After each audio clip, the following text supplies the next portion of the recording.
does something feel, that they want to see. Like, I feel like we have more chairs to see. it'll be interesting just even just the eye contact. For you of guys, because you want to know what this is. Oh, totally, we're all gonna do it. Uh-huh, right. No, I was just putting it back.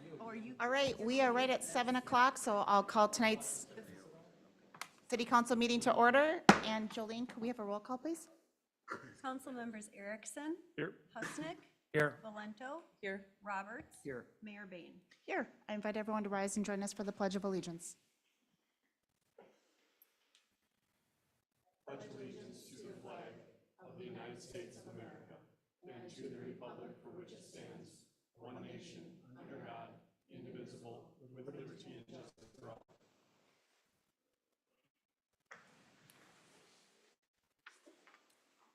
Members of the council, we have an agenda before you. I will entertain a motion to approve or any changes. Also make- move. I'll second. We have a motion and a second. All those in favor signal by saying aye. Aye. Oppose, and our agenda is approved. Our next item this evening is open forum. Open forum is any interested party's opportunity to address council on any topic of your choice, of their choice. We do also have two planned public hearings this evening. The first being for our first regular agenda item, which is the Hidden Creek edition, and second is for the Shields Lake consideration. And so if you are here to speak on those topics, you are welcome to either speak now in open forum or for those public hearings. Those are our three planned times for public input this evening. Is there anybody signed up for open forum? There's All not. right. Anybody online, Jolene? All right, we will close open forum and bring the agenda back to council. Council, for your consideration tonight is consent agenda items 6A through 6J. I will entertain a motion or any changes. Make a motion to approve the consent agenda items 6A through 6J. The motion, is there a second? I'll second. We have a motion and a second. All those in favor signal by saying aye. Aye. Aye. Aye. Oppose, and consent agenda is approved. Our next item this evening is item 7A, which is consideration of the Hidden Creek Second Edition. And Abby, you're going to start us on this. Thank you, Mayor Bain, members of the council. Tonight before you, you have a request from John Dobbs representing Headwaters Land Development. The request for you is consideration of a final plat for Hidden Creek Second Edition. That's a 37-lot, single-family residential development on 11 acres. So up on the screen, you do see the site location where this is proposed to be at the end of Headwaters Parkway. That is the second phase of a multi-phase development. Just as a reminder, the city previously approved a preliminary plat and PUD for a 620-acre development in February of '22. In August of '23, you approved a final planned unit development and the first phase of the development, which is that kind of pinkish red areas, almost fully developed out. Now we're moving on to the green in the north. Regarding the final plat for your consideration tonight, we have received comments from the city engineer. It has received watershed district approval. Overall, the plan generally conforms to the city's comprehensive plan, the zoning code, surface water management plan, engineering standards, and the such. It conforms to the preliminary plat standards and approval conditions and does meet the city's minimum standards for development. Prior to plat approval, you have a few things to consider this evening. One of them would be the vacation of a drainage and utility easement that kind of snakes through the outlot as it's platted today. The city required this in the event that those subsequent phases didn't go through, that we could loop our water up to the existing water mains to the north.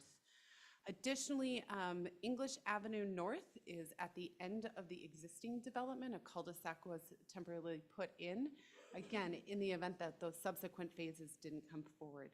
So tonight you need to hold a public hearing on the development, specifically to consider the vacation of those two, or excuse me, to consider both those vacations. State statute does require you to find that there's no public purpose for those. Staff has done analysis on this, and given the fact that we have this new development coming forward, the roads are going to connect, the utilities are going to connect through that this second addition.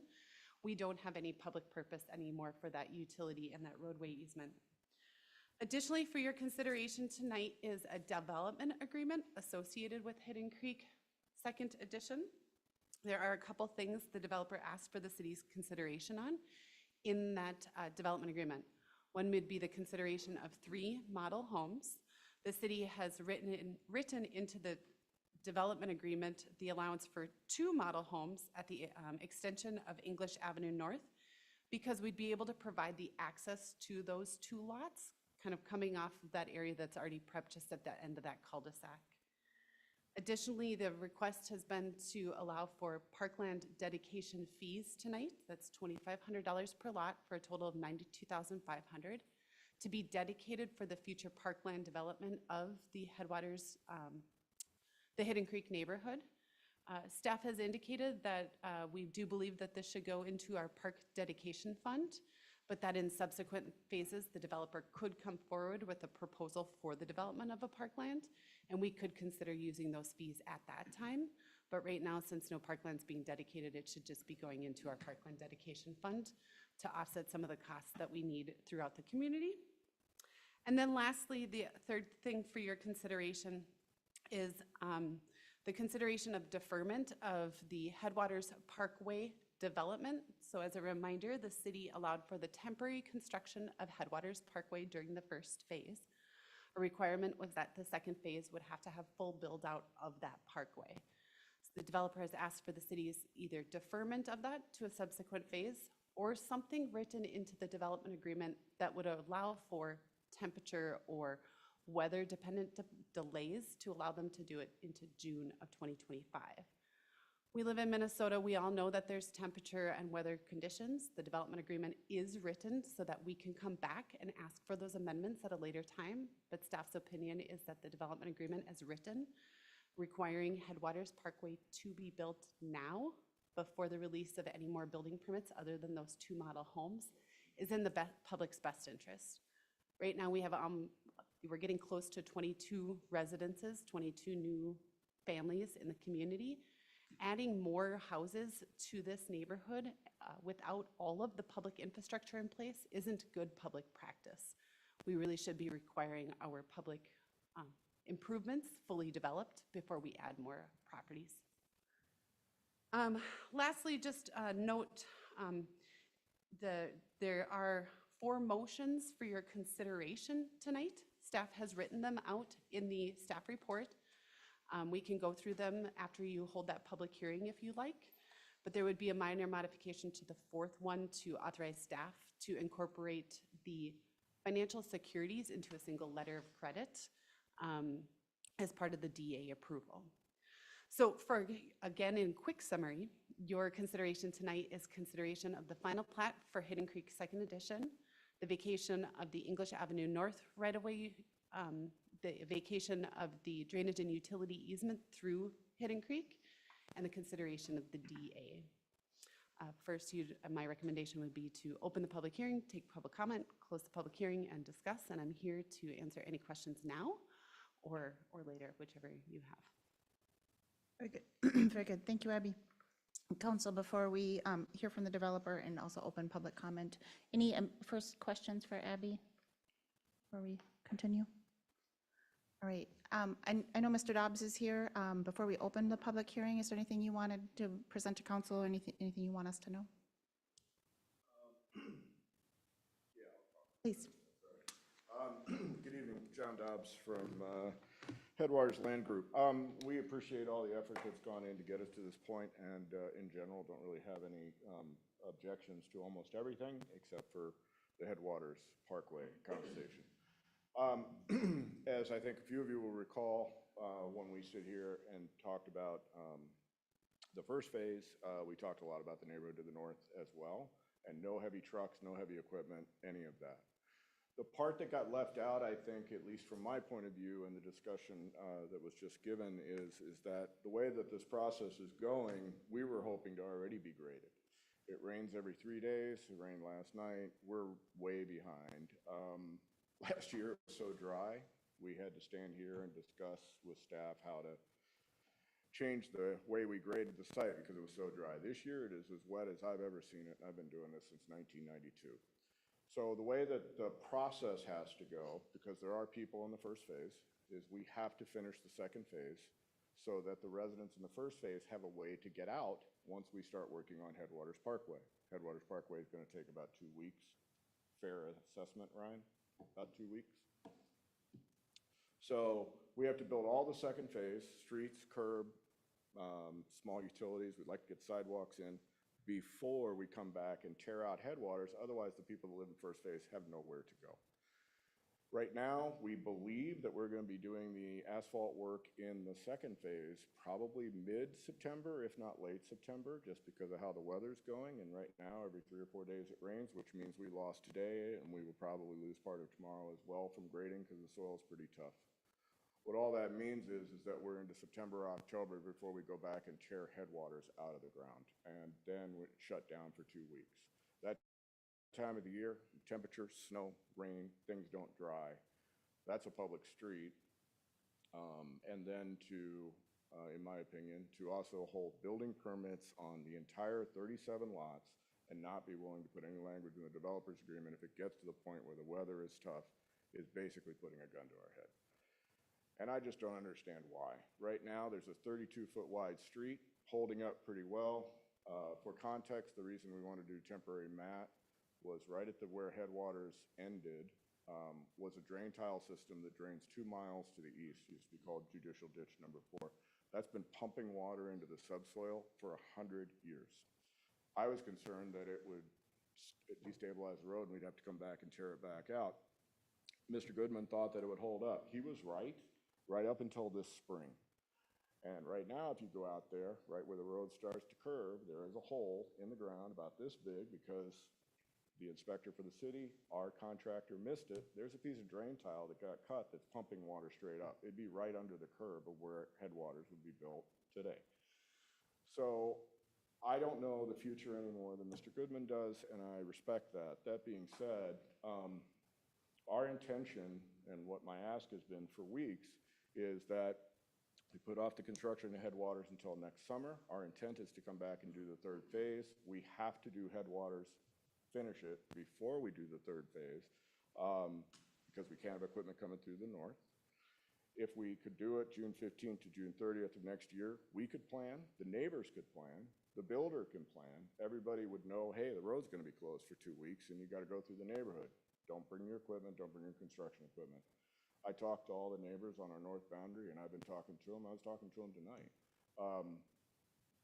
They are pretty gracious so far with all the dirt and all the dust and all the stuff, but you know, I'm trying to impact them as little as possible.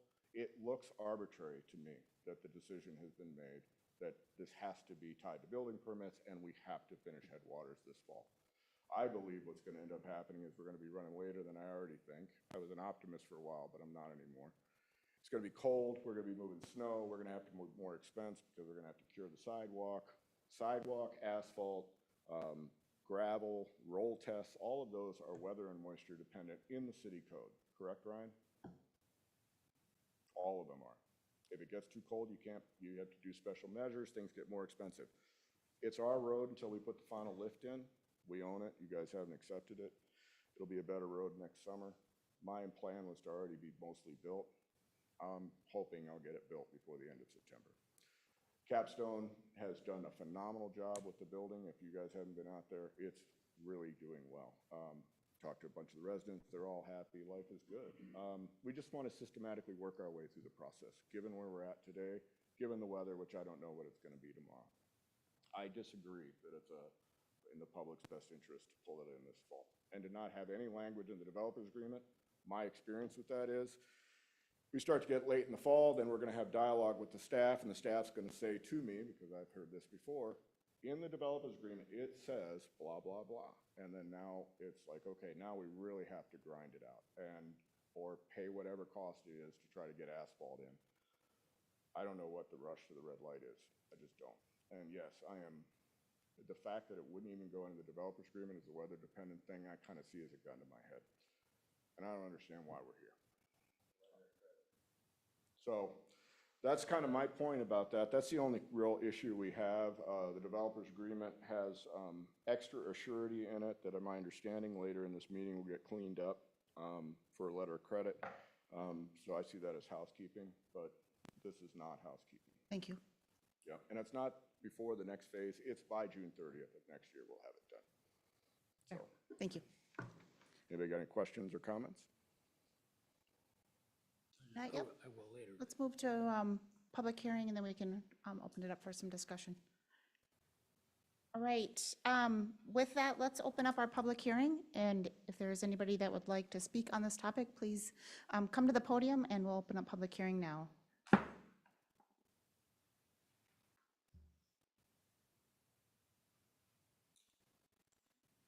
there anybody that would like to speak on this topic? Angeline, anybody coming forward online? All right, leave it open here for just another moment. And not seeing anyone come forward, we'll close public hearing and bring conversation back to council. Council, let's open it up for any questions that you might have, both on the presentation from Abby, comments we may have heard, comments we heard from Mr. Dobbs. Go ahead and let's just open it up. My question would be for Ryan. I mean, it seems like this seems like a really reasonable request based on what's going on there. And the folks that have been doing this job too, they have a proven track record. And so I think they could possibly get that done the way they're saying.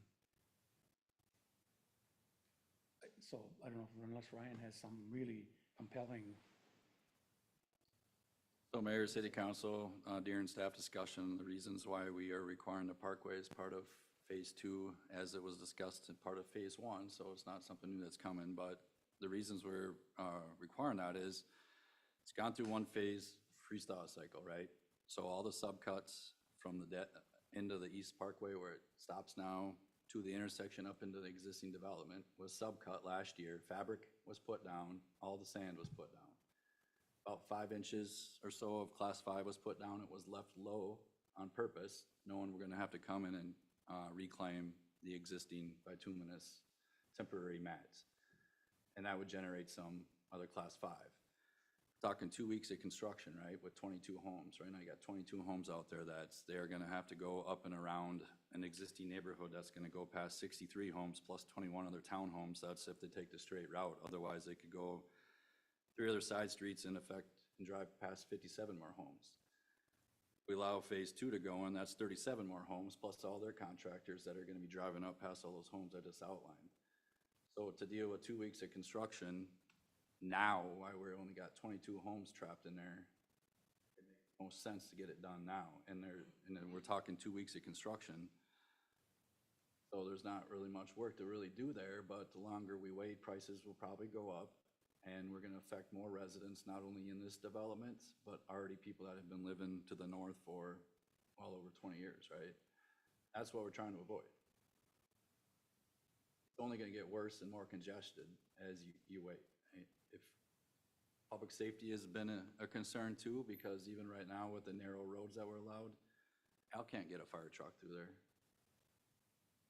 So this is the reason why this was written in the development agreements. Questions you might have. Follow-up questions for Ryan? I have, I have concerns over allowing the delay in the construction. I think my concerns are primarily, I'm hearing weather-related concerns, and can we just wait to do this till next spring? And with that comes some thought that maybe next spring is easier, and we don't know what that is. And so I'm concerned on allowing such a long time frame of delay, that if the entire project were to be delayed, that's one thing. But simply to allow for the sequencing to be changed for weather, again, I just find us on this path on adjustments for weather, and this doesn't lead to a good place. And so for the reasons Ryan indicated around, just concerns over public safety, we've already given some concessions on this particular street related to the design. That was a fairly big concession for us. I have some concerns over allowing the change in sequencing. The other, I guess, we'll open to other points of feedback.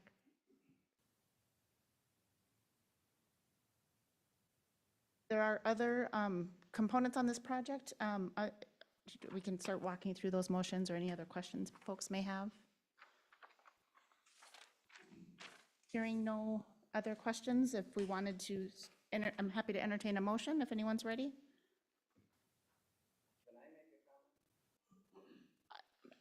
Sure, a comment if you'd like to come to the podium, for sure. First of all, I don't know what concession you're referring to on Headwaters Parkway. By the way, I'm Paul Bruggeman, working with John on the development of this. So I don't know. We gave you a design concession when you were on Headwaters Parkway as part of our previous approval. Okay, maybe somebody can tell me what that is, because I don't think you have. We have a temporary road map, but the road itself was never a compromise or a reduction on that Headwaters Parkway. My understanding. But that was a concession. That was not our standard practice, right? So to Ryan's point, you know, you're forcing us to put this in, and then if we don't get it in, you're telling us we can't hold building permits on the phase that we're putting in. That's absolutely ridiculous. That's I appreciate your asinine. opinion. It's vindictive. I appreciate your opinion, but I also find the language of we're holding a gun to your head kind of offensive. Well, I didn't say that, but I'm telling you that to put in there that we'll do it at our best efforts to try to get it in, barring weather, we don't even know. This year has been very hard for us. We don't even have our site graded. We don't even have it halfway graded. And Maybe this phase isn't ready to move forward then, sir, with all respect. And again, I don't want to entertain this conversation right now. All right. Ready for motions, if anyone's ready for motions? So motions, are we talking about these other things about the parkland, or is this just? Yeah, yeah. Okay, so the 3 model homes, can we discuss that a little bit? Is there why wouldn't we, if they're asked for 3, why is that not possible? So they've asked for 3, and we've written into without having the infrastructure in place, the public utilities, the roadways, we're concerned that we'd be adding more homes into a neighborhood that we can't adequately serve and protect. So the 2 homes just to the north of the existing roadway, we'd be able to access with the temporary roadways that would be in place. We thought that 2 was a reasonable request. Customary practice for the city has been 1. And so to ask for 3 is just a little bit above and beyond what we are customarily would do, and we can still protect and serve those 2 existing or those 2 future homes. Where is the proposed 3rd home on the map? Do you have, can you I point believe, that out? if I remember right, it's lot 7. So it isn't even the area where the temporary cul-de-sac is located. They would have to do some further site grading and improvements in that area to be able to get access in.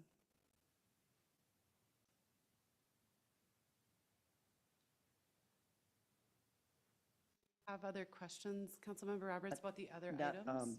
So the parkland dedication, I could see maybe going forward where a developer is going to spend this money, wants to keep it within that neighborhood. I can see that.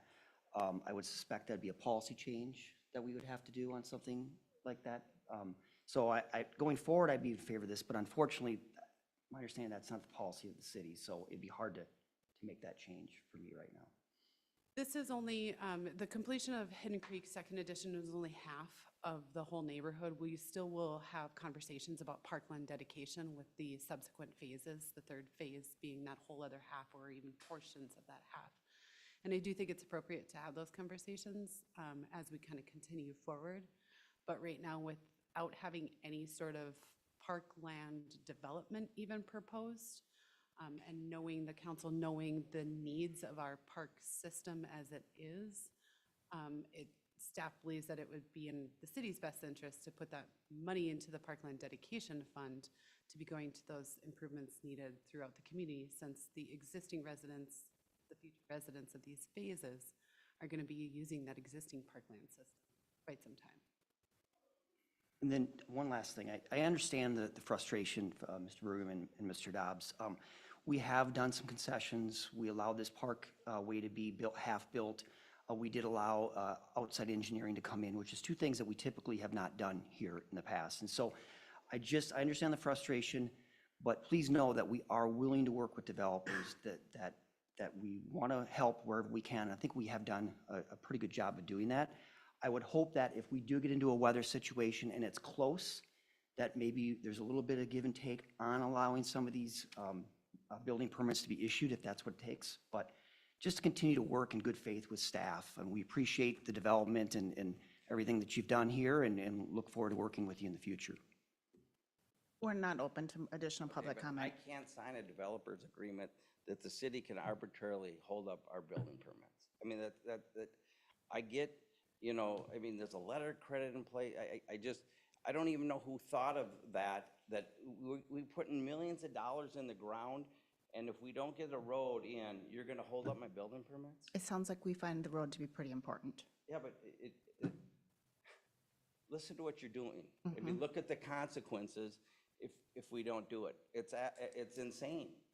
I mean, I agree, if we can do it in weather and things straighten out and we're able to move our project along, but you're asking me to sign something. Sir, we're not that gonna we argue don't about have this any this control over. And we would work with the staff, try to get the road in if we can do it. We have the money, we have the letter of credit, we have everything in place. But to make me sign a developer's agreement that says you're gonna hold up building permits? I really would love to know who on the staff that came up with Sir, that idea. we're not doing this evening. Way to work with your developers and the council. And Mayor, I was just gonna remind you then, as you take the motions, you'll wanna take them in order as they are on the sheet to make sure you vacate things before you approve the plat. Understand. Any other questions related to the motions on the table that are before us? All right, we can walk through these, and again, happy to entertain discussion along the way if anyone has questions or points of discussion. So first would be motion to approve, and I would move that council approve resolution 723-2401, approving the vacation of the unused utility easement as part of the Hidden Creek First Edition. Is there a second? I'll second. We have a motion and a second. Any discussion on this particular motion? Hearing none, all those in favor signal by saying aye. Aye. Aye.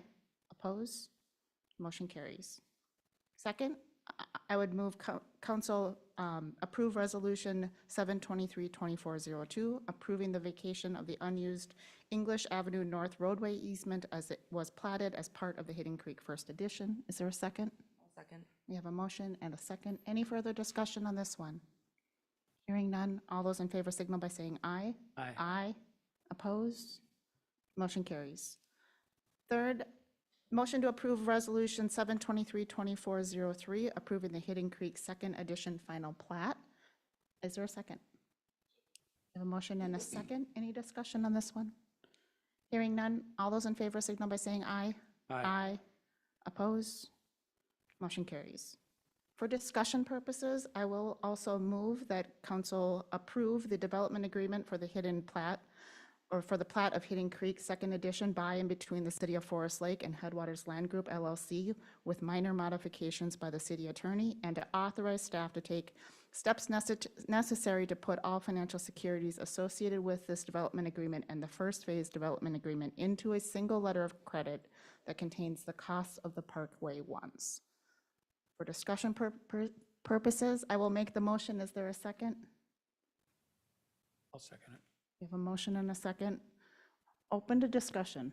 I'd be curious if there's a number of building permits that the developer would find useful over the course of the winter if things go awry this fall and we end up having a continued wet summer as we've had. I mean, surely they don't need all the building permits to keep themselves busy over the winter, but there might be a compromise there, perhaps. Before I interject a second question, do we know that answer, or what's the? We do not. It's just not, it's not customary practice to allow for building permits to be released without all the public improvements. And that's not just Forest Lake's way. That is a very standard development requirement, that the public improvements go in before you start building homes and introducing more residents to the neighborhood. So we did not ask that question. Staff has advised the developer, we have a lot of time. I know you get going and time goes quick, but we've got quite a bit of time between us and when snow is flying. And so I think getting these approvals, getting them out there, as a reminder to the council, we did already approve a mass grading agreement. They can go out and grade the site. They've been doing that. Getting these approvals and getting them out there to work is important, and keeping that communication open so that if we need to come back and have that conversation about release of additional building permits, we can, but we do think it's premature to be asking for that at this time. Can somebody describe what the public safety limitation is on not having, that street? And Ryan, in your comments, you made motion of not able to get a fire truck. What specifically is the limitation, and can we just describe that again, what the public safety impact is? I don't say what that is.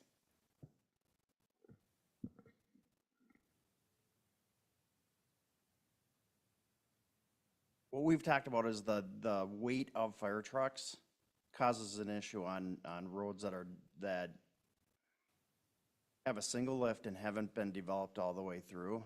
The other concern is when you start getting out into phase 2, where you start building a lot of houses, we don't know what that moisture, if we get moisture, will do to that roadway. Once again, being able to access that with heavy trucks. So if that turns into muddy,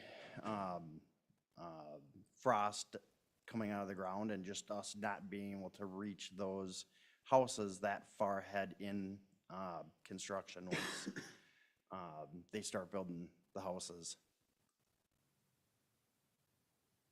I appreciate the kind of the intent of the direction you're taking, Councilmember Erickson. My concern is we end ourselves up on this slippery slope of, I mean, part of one of the questions that comes to my mind is, can we authorize a building permit but hold a certificate of occupancy until that roadway is complete, so that some construction activities can take place, but we aren't impacting actual residents because we are holding that certificate of occupancy. And as those words come out of my mouth, I get concerned that we are, because of weather, we are allowing things to get resequenced in a way that is just not, I'm just not comfortable that it's the right path. So, Christina. Sorry, Mayor, so when you said that, I wanted to let you all know that we thought about that too with the COs. And I think you need to, again, think about your future residents, right? So they may have put down money and been paid on this house. If you're now gonna be holding up that CO, they're gonna be upset. They're not gonna move into their house on time. They're gonna have to find other living arrangements. This is a real life scenario I lived in my previous community. It does happen. And so staff is really thinking about our current and future residents first and foremost when we make these recommendations to you. Thank you for bringing that up. One of my most awful times as on council was when we were having concerns over certificate of occupancy over Lighthouse Lofts, and the calls we were getting from residents who are needing to move in and needing to make some arrangements, and that pressure is not a fun place, and I'd rather just, again, avoid it altogether.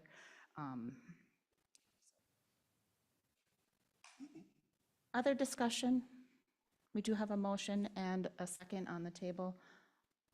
I will say, I'm going to support this development agreement tonight, but I am concerned about the level of conflict in the room, and going into an agreement with this level of conflict is challenging, but this has been a long-term relationship. We've solved lots of problems. I'm happy to agree to it or support it with some optimism that we'll find a path, but I do have some concerns. So, with that, all those in favor signal by saying aye.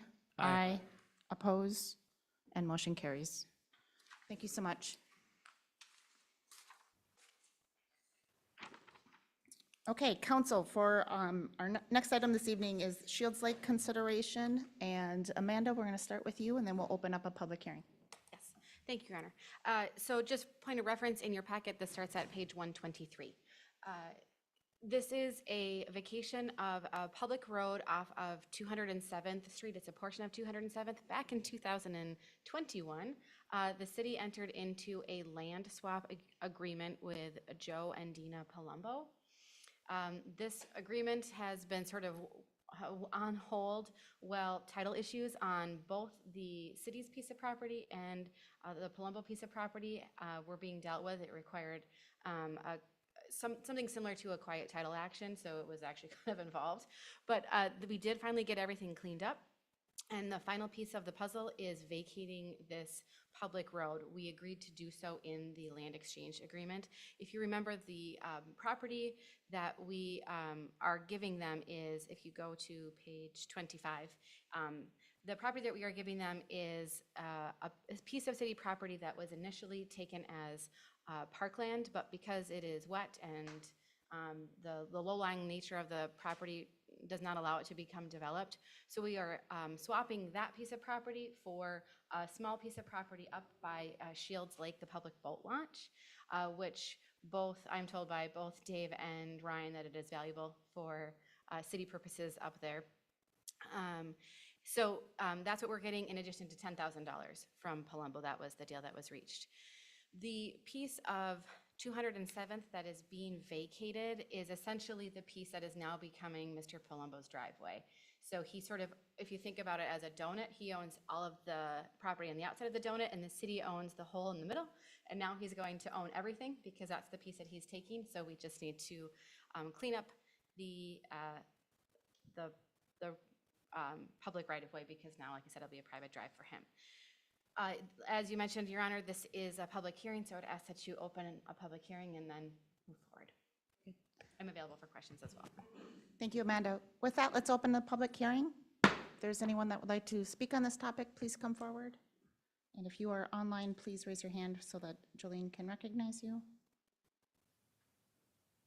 there anybody that would like to speak on this topic this evening?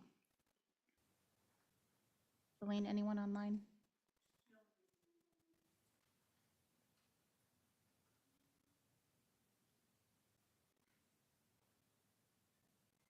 All right, not seeing anybody or seeing nobody come forward, I will close public hearing and bring conversation back to council. Council, happy to entertain discussion or a motion if anyone is ready. I'll make a motion to adopt resolution 07-23-2405, vacating a portion of 207th Street North as presented. I'll second it. We have a motion and a second. Any discussion? Hearing none, all those in favor signal by saying aye. Aye. Aye. Oppose? And motion carries. Our next item this evening, consideration and award of our sale of bonds. And Kevin. Mayor and City Council, I would like to welcome Bruce Kemmel from Ellers and Associates, who has assisted the city with the issuance or this process of awarding the sale of equipment certificates. Just to kick it off, before I turn it over to Bruce, there are two documents that were placed in front of your computer this evening. One is an updated resolution from what was in your packet as the sale of those bonds closed this morning. So that is updated with current information from what Bruce will be going over this evening, as well as a sale report from relating to the equipment certificate sale as well.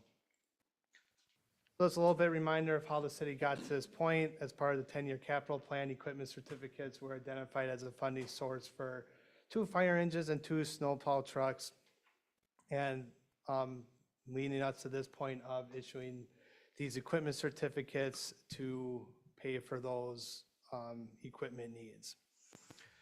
So right now, the impacts are that there would be a tax levy for the next 10 years that would associate with issuing these equipment certificates. So the recommendation is for City Council to approve the award of these equipment certificates. And with that, I will turn it over to Bruce. Thank you, Kevin. Welcome, Bruce. Thank you, Mayor and council members. I'm just going to go through a few highlights in this sale day report that I think you all have. We did take bids at 10 o'clock this morning on the city's behalf and received 6 bids altogether in this competitive sale. If you flip forward to the bid tabulation page, you can see all 6 bids on the front and back of that page. The winning bid did come from BNY Mellon, Bank of New York Mellon Capital Management out of Pittsburgh, with a true interest rate of 3.28%. That is considerably lower than what we had estimated. We always try to estimate conservatively so there's no unpleasant surprises, but this was almost 70 basis points or 0.7% better than projected, which was more than the margin of cushion that we had put into our pre-sale report. So the market has moved a little bit and certainly helped the city. Just so you know, The debt service on these certificates will be about $11,000 per year less than what we had projected, so it'll be about $284,000 per year on average for the 10-year term. One thing I also wanted to note with the BNY bid, you can see that most of the coupons on the certificates are 4s and 5s, but the actual reoffering yields are all in a really narrow band between 3 and 3.2%.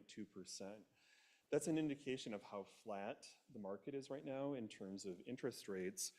And what it means also is the differential between the yield, the coupon and the reoffering yield is what generates premium. And we've had premium on past bond issues before. This one was no different, and we were able to use that to reduce the overall size of the bond issue.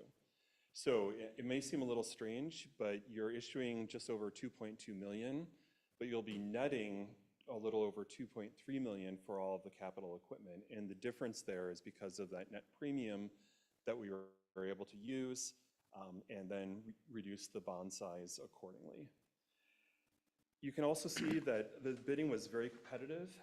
All of the bids were really in a tight band, which just shows, again, the demand for bonds in general, but also for highly rated bonds like those of Forest Lake. And I'll talk a little bit more about that in a moment. But why don't I stop and see if you have any questions about the bids received or the bond sale itself? Any questions so far? Okay, great. Go ahead. So then, Mayor, I did want to just note, we did include the S&P rating report on the city. As part of this bond issuance process, certificate issuance process, we did have a good discussion with rating analysts from S&P. Your staff did a great job of preparing for that call, answering their questions essentially in advance. And the call went very, very smoothly, as did the affirmation of the city's existing rating of AA+. You may recall that AA+ is just one small notch lower than AAA, and AAA is the very highest rating that a city can get.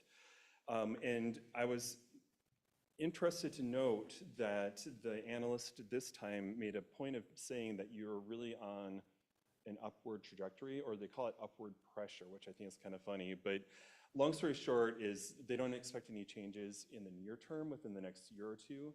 But if the city continues to grow and exercise strong financial management and budgeting practices, all the things you're already doing, they were kind of indicating that you would be definitely a candidate for a AAA rating at some point in the medium term, which was really encouraging. So kudos to all of you for the budget decision-making you've been doing over the last several years. And again, I just want to give credit to your team here for being very well prepared and providing all the information that shows S&P that you're on top of your game. Do we have a clear path of what that would take to get that AAA rating, or a clear picture of what those benefits would be? Is it worth that additional effort? That's a great question. I wouldn't advise doing anything different as a city in terms of hoarding a lot more money or making any drastic budgetary changes. I will say one thing that they were very interested in is that you're doing more in terms of financial planning, both with the CIP that you approved or adopted a couple weeks ago, as well as with the financial management plan that we'll be discussing here tonight. So it's those kind of things that don't really cost a lot or hamstring you that I would encourage doing to just keep building up your financial management metrics. But otherwise, I think the city growing, being in a prosperous area, being part of the Twin Cities Metro, all of those things will go a long way to get you there. Council, any follow-up questions so far? All right. So that's all I had for the presentation. I would encourage you then to take up the resolution awarding the bonds in the reduced or revised amount of $2,205,000 to BNY Mellon. Thank you so much. Council open for questions or a motion if anyone is ready.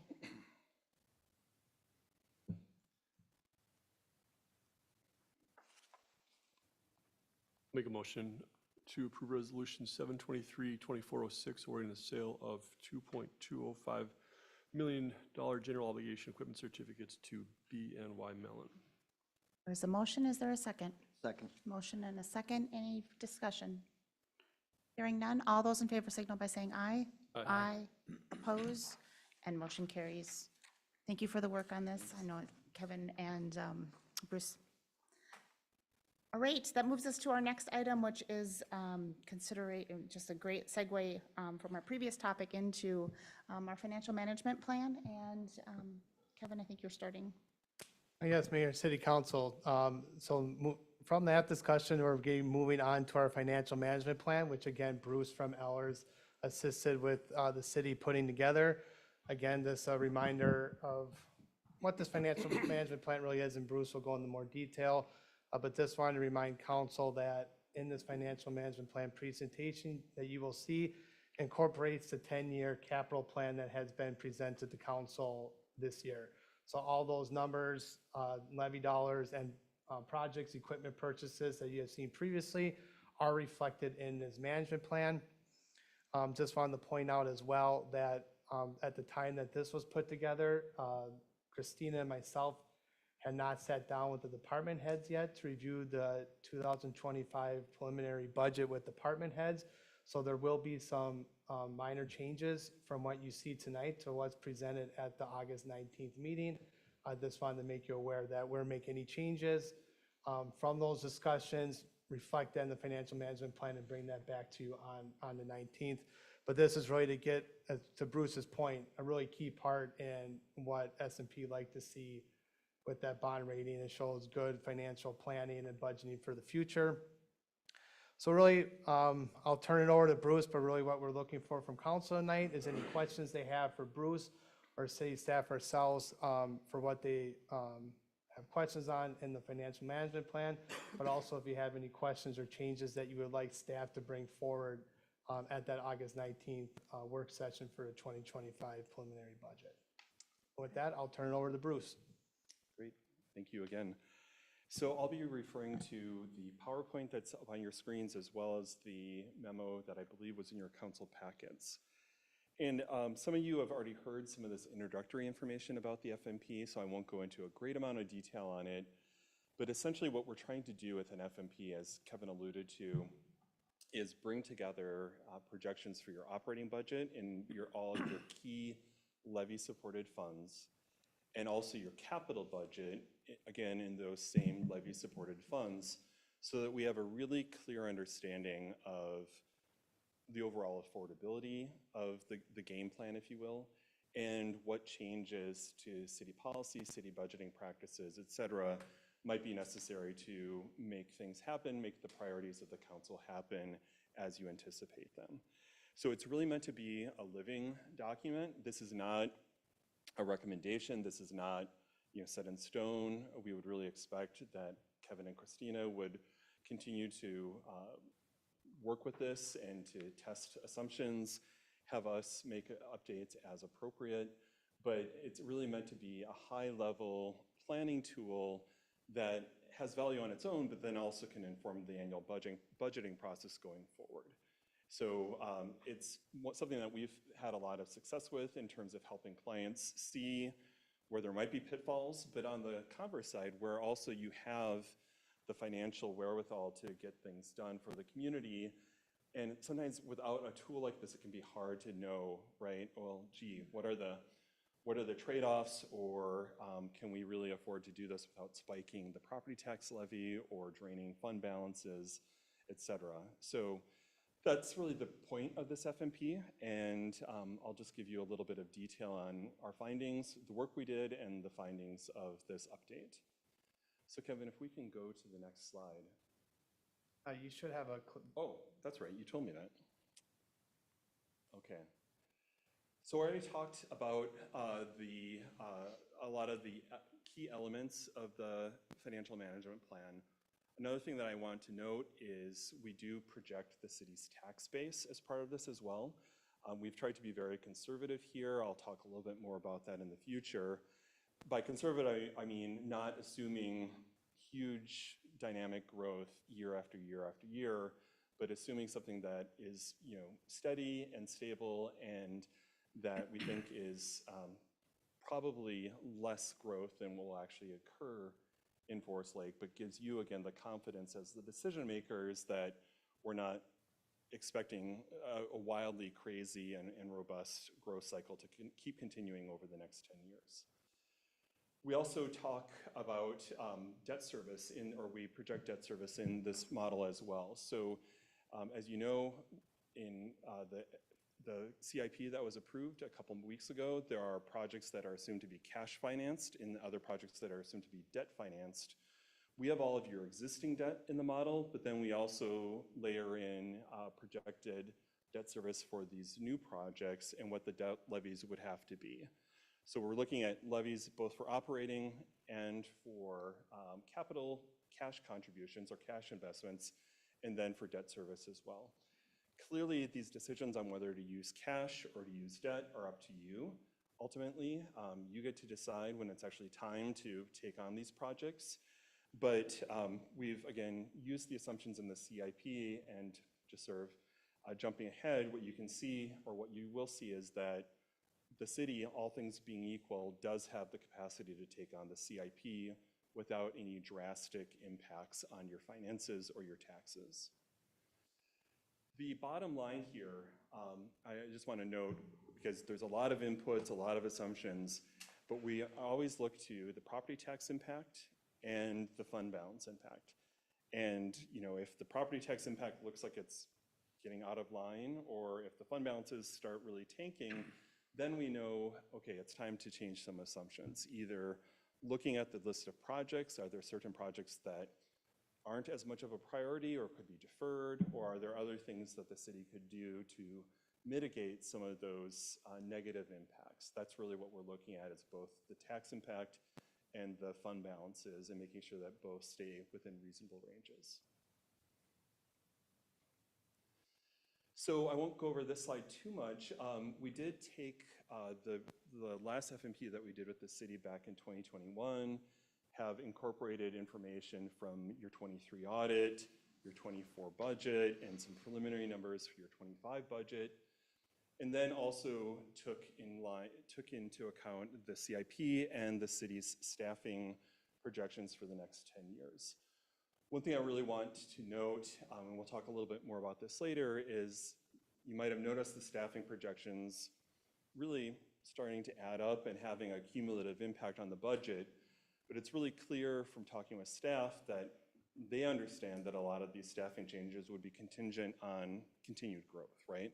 So we're forecasting, we're projecting out what these needs might be, what the financial impacts would be. But if the city of Forest Lakes growth does slow down quite a bit for whatever reason, you as a governing body, of course, would have the decisions to make as to whether and how to actually make all those staffing additions. So I think with that, I will jump into a few of the specific highlights from the model, just noting again that we are looking for your feedback, as Kevin noted, and any changes that you'd like to see before you really get into the meat of your 2025 budget process. Okay, so a lot of these findings are comparable to the ones in the short memo that I had in your board packet or your council packet. The first thing I wanted to point out, if you've seen the actual projection here, the general tax levy is really calculated to produce a balanced budget. And that's the only essentially line in the model that goes wherever it needs to go in order to get to a balance. So all the other assumptions on non-levy revenues, all the other assumptions on operating expenditures, those drive what happens in that general fund levy line, okay, line 4 on the model. So I want you to just know that that's not, again, set in stone, but is really a function of the model to say, all things as shown, what does the levy need to be to get to a balanced budget? The staffing additions in line 15, I already mentioned those a little bit. Again, those are projections, and I think they make sense based on the past history of the city. But again, those would be subject to future decisions and possible changes, either possibly accelerating them, possibly deferring them, or some other set of changes. Moving on to line 20, This is a contingency, and it kind of the result of a good discussion that Christina, Kevin, and I had, in that even though the model shows what the levy needs to be in order to hold a break-even budget, as the budget grows, your existing fund balance, while it's really significant and in a good place, that existing fund balance would become a smaller percentage of the next year's expenses, right? Because it's a flat dollar amount, your expenses are growing, and therefore it's not going to stay at or around 50% of your expenditures, which is the city's policy. So we actually added in this line 20, this contingency, to estimate, okay, it's a placeholder, admittedly, but what kind of additional more funding needs to go into the general fund reserve in order to stay at or around that 50% mark. And we're not quite on 50%. I wanted to just sort of show it more as an illustration, but you can see that the city will need to think about how to keep your fund balance at an appropriate level, both in dollars as well as a percentage of the budget. Does that make sense to everyone? Okay. All right. Moving on to a few other key inputs on line 29. This is the estimated levy for the bonds that you just awarded on the previous agenda item. I wanted to just note that we've got that included. We'll update that with the actual results. It won't be $310,000. It'll be less than that, even at 105% of the debt amount. But that is there along with the YMCA debt, the city center refunding, and the road bonds that we worked with you on back in 2019. I should also note that a lot of your debt falls off rather quickly once we get past 2033. So, this model has its pros and cons. Things start to get kind of fuzzy after 10 years, actually probably get a little fuzzy after about 5 years. But just know, and we can give further information on this, that a lot of your existing debt falls off in the early to mid 2030s, which will free up capacity to do whatever a future council wants to do in that regard. Okay. I did include then also special tax levies for economic development, capital equipment replacement, capital improvement, parks dedication, and the building maintenance fund. I want to make clear that each one of these funds has its own page that's part of this model that projects the revenues and expenses, including these levies, okay? So in the future, city staff can look at all the assumptions that then feed into the summary page. But as you can see, we're not showing a lot of growth in these levies, just more sort of flat amounts that, along with other revenues, are sufficient to pay all of the cash funded projects that are in the city's CIP. That's what this is really about, is tying back to those projects that aren't going to be bonded or that city staff didn't think made sense to bond, and what is the kind of levy that will be necessary to pay for those projects as estimated and when estimated. So all of those roll up, as you can see. Well, let me break this down a little bit more. So we did include then the existing tax levies. That would be the operating tax levy, the debt levies, and the special tax levies. All of those add up into line 36. And then for the bond financed capital projects on the next line, that's where we projected out what the debt service would be for those projects if you did decide to do them as scheduled and issue bonds for them. Okay, so that's new debt service levies for those projects that are bond financed. And then I won't get into the minutia of the fiscal disparities distribution, but you can then see that we have a net levy to taxpayers projected on line 39. And I'm sure this is of interest to you all. The estimated levy increases, again, caveats abound here, right? But you can see that for 2025, we are projecting about a 13% increase in the levy, and I understand that that is underneath the target that has been set, at least preliminarily. So we seem to be in a good place. Obviously, a lot more work to be done that you'll all be doing in setting your 2025 budget, but nothing about the city's operating plans or capital plans led the model to say, you need to raise your levy by 25%. So that's a good thing. And then you can see for future years, there are, it sort of bops around a little bit in terms of the levy increases. And of course, each year the city will be updating this plan, right? And you'll be putting in actual information from 2024. You'll have your 25 budget and then 26 budget. And so hopefully over time, as you work the plan, so to speak, this will just keep getting better and better with more precise information. So then the last thing I just wanted to note are the tax rates and the tax impacts. Yeah, so what we did as it relates to the tax base is we assumed 3% growth per year on existing values. So for all of your homes, we're assuming that those values increase by 3% per year on an inflationary perspective. And then we also assume that the city's tax base will grow by 1% per year due to new development, new residential development primarily. So altogether, we're looking at about a 4% per year growth in the city's tax rate, or excuse me, tax base. We aren't assuming any growth or any new development in commercial industrial. And we know that that's a very conservative assumption because you are having commercial, you are having industrial growth in the city.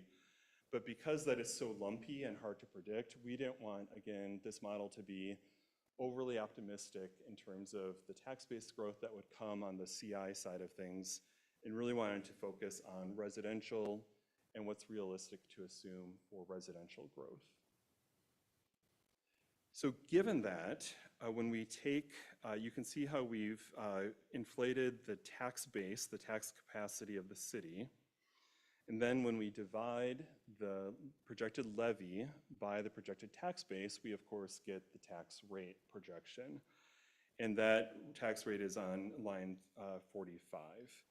So you can see again that we stay in a relatively stable upward pattern, no huge increases, that essentially over this projection, if you were again to do all of the capital projects as projected and when projected, you could see that your rate might increase from roughly 40% up to 50-some% over a 10-year period.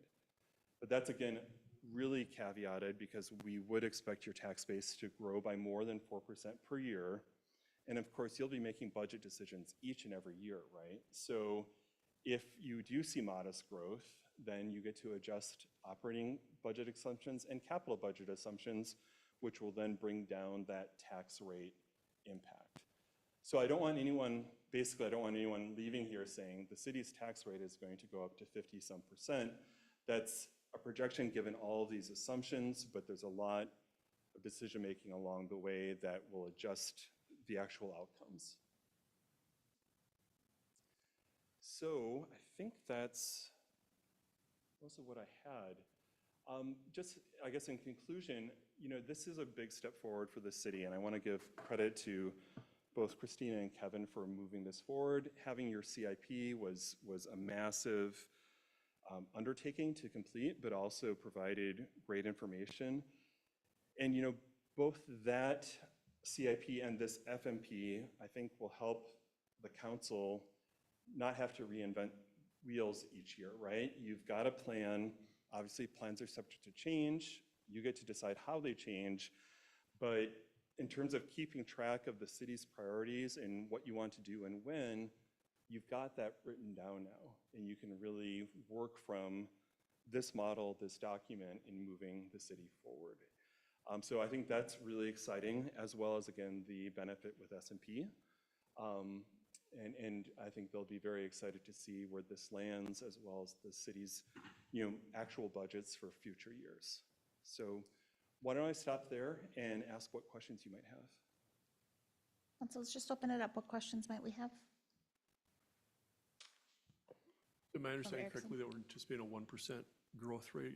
How does that compare to our last 5 years in terms of residential growth? I don't know that we did an analysis. I think this is what Ellers had used the last time they did it, and we just stuck with that. Is that right, Bruce, how that's we right. landed there? So, Personally, I'd love to see this with a little bit more context. Sure.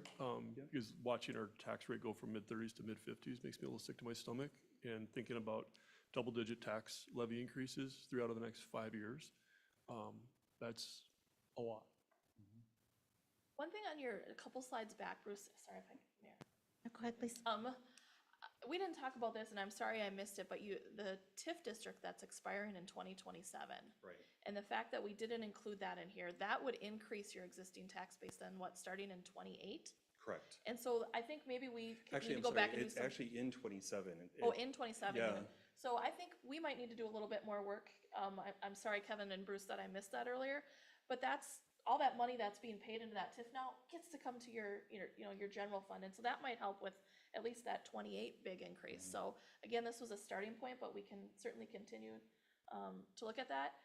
I will say that too, again, that it's common that you don't use commercial projections in these, just because they're so much more difficult to predict, whereas you kind of know you've got plats for housing coming along and they might come along. And so for that reason, that is why it's conservative, but certainly if council feels like a different percentage numbers, or you want us to pull, some actual residential numbers to base this off of, or what we had asked Abby to do is to kind of look out, we know what your comp plan says for how many people and units you're supposed to add over the next, till 2040, this only goes till 2033, split it out, how do you think that's gonna happen? And I think the number was pretty close to 1%, so that's kind of why we evened it out. So in some respects, there was a little methodology behind it, I guess. It didn't exactly line up, but also do recognize that it's conservative. But of course, if council wants us to throw something more in there, where, that's exactly the kind of feedback we'd like to hear tonight. Yeah, I guess at least for, argument's sake, know what it's been for the last 5 years. We've obviously added a lot of multifamily. There's more coming. We've got some great developments on the horizon. Is that 1%, then it is what it is, but I'd just be curious. So multifamily, normally we sometimes kind of put that in commercial. That's the other Really? reason it's not included. Yep, they get typically taxed at a commercial rate unless they're subsidized housing or something like that. So I know it sounds weird, but it doesn't fall into the residential bucket usually from a tax perspective. Councilmember Erickson, I did want to point out on this slide, this is overall tax base growth, but in the last 3 years, your tax base has increased by 6%, 24%, and 8%. So quite a bit more than the 4% average. And one of the nice things, Mayor and Council, about this model is that while we're really fond of it, it's basically a glorified Excel workbook, and you can test lots of different assumptions. So our base case might stay at 4% for planning purposes, but then we could see, okay, what if we assumed 6% average annual growth or 8% average annual growth, and what would that do to the tax rate projection? That might help with some of your heartburn, knowing that most likely the rate impacts are going to be less than what we're projecting here. I just remember we had a lot of hard conversations last year when we settled on 14, and they saw that the projections for the next couple of years are double digits, so I think we just need to be really mindful of that. I think we do need to also just recognize the milestone that now we can quantify the heartburn. This is the first time that we've had both the expense side and the revenue side all pulled together. So to see how this plays out over 10 years, we've been operating blind for many years and not knowing what that projection is and how all of these pieces fit together. So at least we have some quantification, which drives decision and all of the good stuff. So I share your concern on that trajectory, and at some point, future iterations of this, I like the idea of showing a couple of different scenarios, and we might always be planning towards that baseline as a bad day scenario, or as a not wonderful, less than wonderful, but to see, a number of different scenarios also, just so that there's some visibility that we are managing to that. If nothing else, just helps the kind of the perception of, it's not the plan necessarily that we're at 53%. It would, we would be making adjustments along the way. Absolutely. And I don't think you all, as the governing body, can say that enough. It's like, Right. this is a really good tool, but it's not a budget. Right. And hopefully it's a little bit better than Apple weather on our iPhones, because that seems to be completely wrong all the time. But, Yes. it's definitely based on a set of assumptions. The other thing jumps out at me is the opportunity over time to smooth some of the ups and downs. You notice on year 2033, we're at a 1.7%. Over time, there's some opportunity to maybe help shuffle and smooth that out a little bit, so it's just not so drastic. But personally, I cringe a little when I see the double-digit increases, but we've also been talking about, the initial preliminary, last year came in at 20%, right? And we didn't pass that, but to start to see, because of the revenue impact, that these numbers are now less than 15%. There's some progress from some of the previous projections we had seen, and this just gives us kind of the tools that we need to kind of refine further what's needed when. I see a lot of positivity in just having this level of planning done, so well done to everyone that put it together. Great. The last thing I would like to just note is that I'll be working with Christina and Kevin to make any updates to this fall, once you do lock in your 25 budget. And then we will be most likely here working with you next spring on the financing of the North Shore Trail, right? Reconstruction project, which I know has been a priority for the city for a while. I recall discussions about it pre-pandemic, I think. So anyways, that's all, to come, but I look forward to future discussions. I did have one small question just around the mechanics of assumptions. What do we have built into that intergovernmental line? What is, I see a comment every year, it's about $500,000.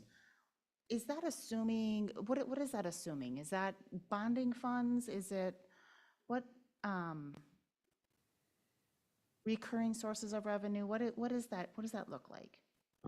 Mayor and City Council, Mayor Bain, are you, just to be clear, are you referring to line, I lost it here for a minute. Is it line 7? Line 7? Yeah.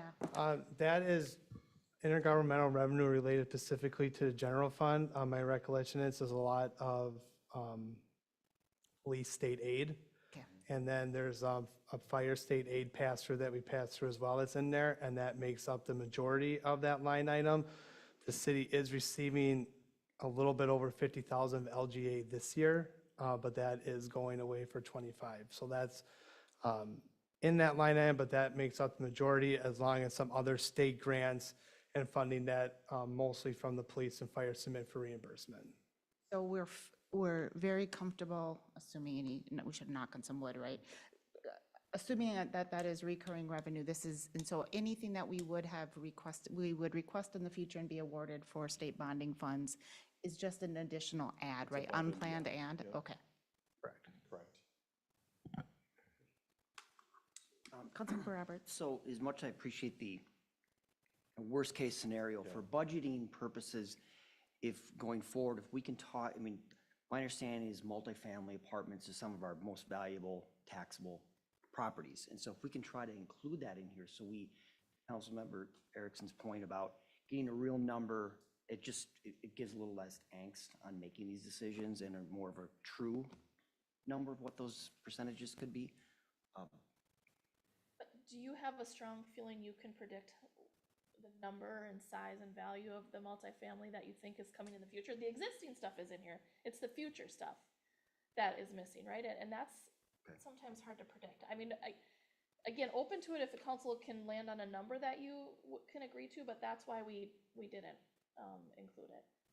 So many variables right in that, right? Because it's about their value. You can take your median home value, which is what we did, and estimate how many new, single family homes, townhomes even, you can roll in there, but a little harder for It is, apartments. but there has to be something there. There has to be at a low end, some kind of a number just to factor it in, because it is our most valuable taxable property. What do we have for, in our comp plan? Because, I mean, we have certain, you know, density requirements. requirements. So, I mean, is there some assumptions built into that that would be reasonable? I mean, there's a lot of assumptions. I mean, the fact that there's no inflation on some of these numbers 7 years out gives me heartburn as well.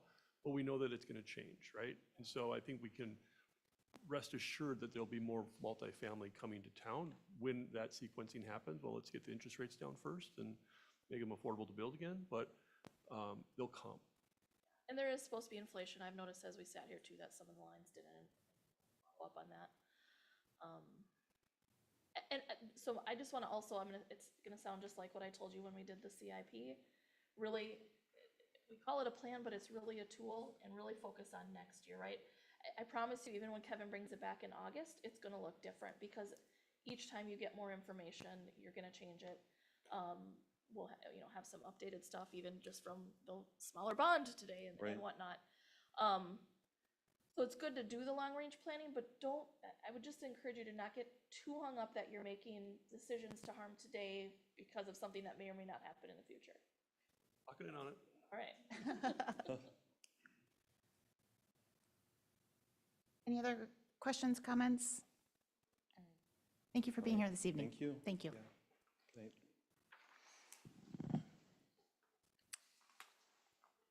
All right, our next item this evening is item 7E, which is consideration of our contract for median options. And Dave? Good evening, Mayor and Council. It was a council priority for upcoming budgets to look at the landscaping along the medians on Lake Street, Broadway, and the two roundabouts at 97 and 61. The current 10-year CIP holds $725,000 for that project. Part of it, $375,000 in '25, and another $350,000 in '26. During this discussion, staff has kind of relayed messages that it's difficult to maintain what we have, and the reason why we kind of need to redo it all, but also discussion of maybe there's other options of to fill in these areas of landscape, whether it's maybe you just need to put concrete one because it serves no purpose, or maybe you need to turf some out that gets mowed, or add trees instead of plantings.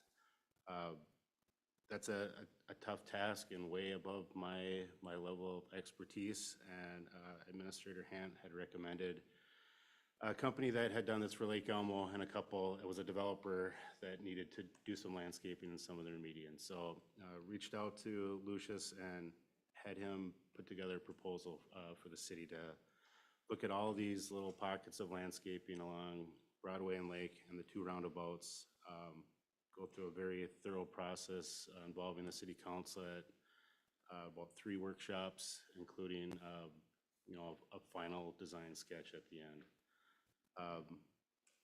As you can see, I attached the proposal. It's a pretty well thought out process. I think it'll generate, like he spells it out, you'll get 4 ideas at the beginning, narrow that down to 2, and then narrow down your final. So it gives staff and council a lot of input to be able to kind of figure out what's going to look nice, but also set itself up for success long-term for maintenance. So the bid came in at, well, higher than this, but Christina beat him up a little bit and got him to lower the price.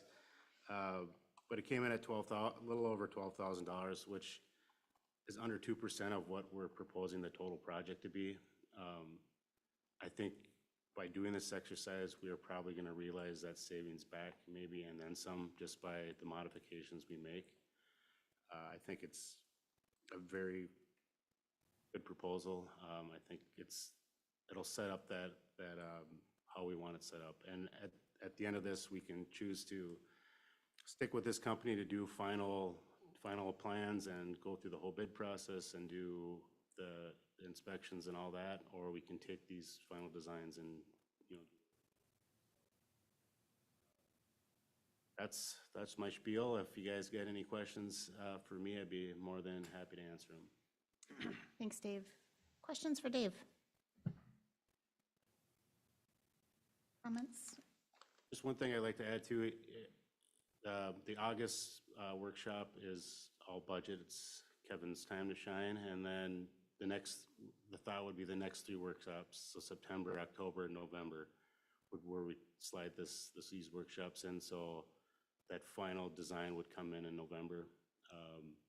You know, that would work for council. We'd just work with Lucius to get him scheduled for those 3 workshops, and it would give us a little over a month or so to get that first task done where he meets with public works staff and council members are interested to do these walkarounds and other community people.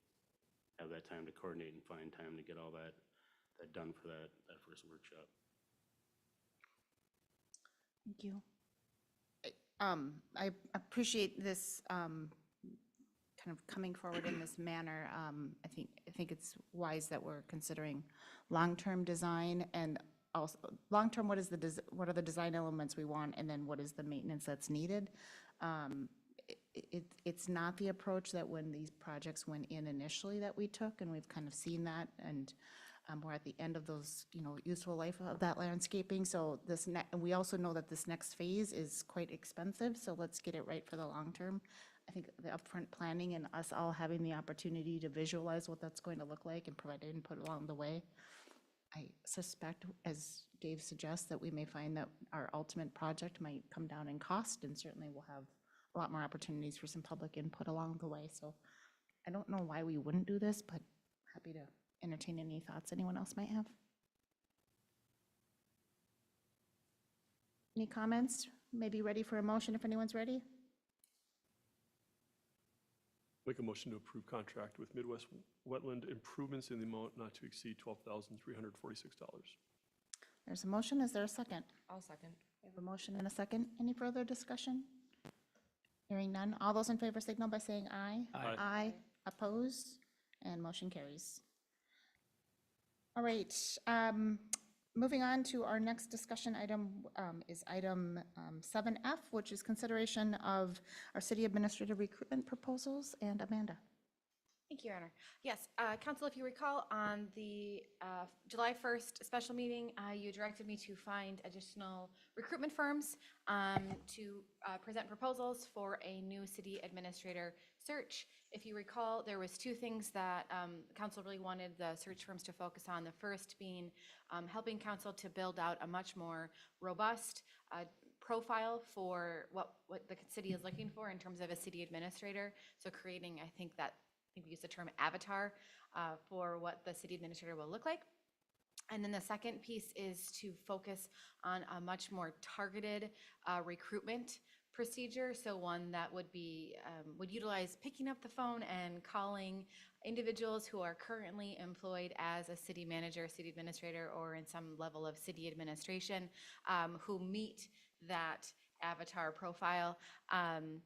And see what can be found for, in particular, potential candidates in the metro area or statewide or even a little bit outside of the state that would have more relevant experience in cities of this size or slightly smaller that are looking for that next step up in position.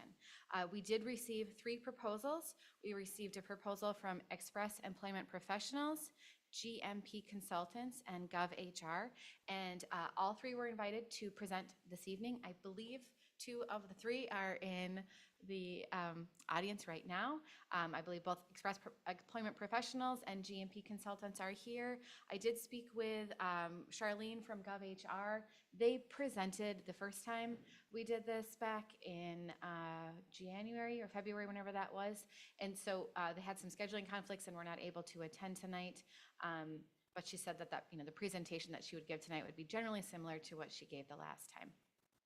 So I will turn it over to Carl if you want to come up. And he's with Express Employment Professionals. He can chat a little bit about his process and answer any of council's questions. I'll turn it over to you, Carl. Sure, thank you. And is the presentation going to be on the screen? I have it here too, if that works. No, it should be in council's packets, right? Okay, perfect.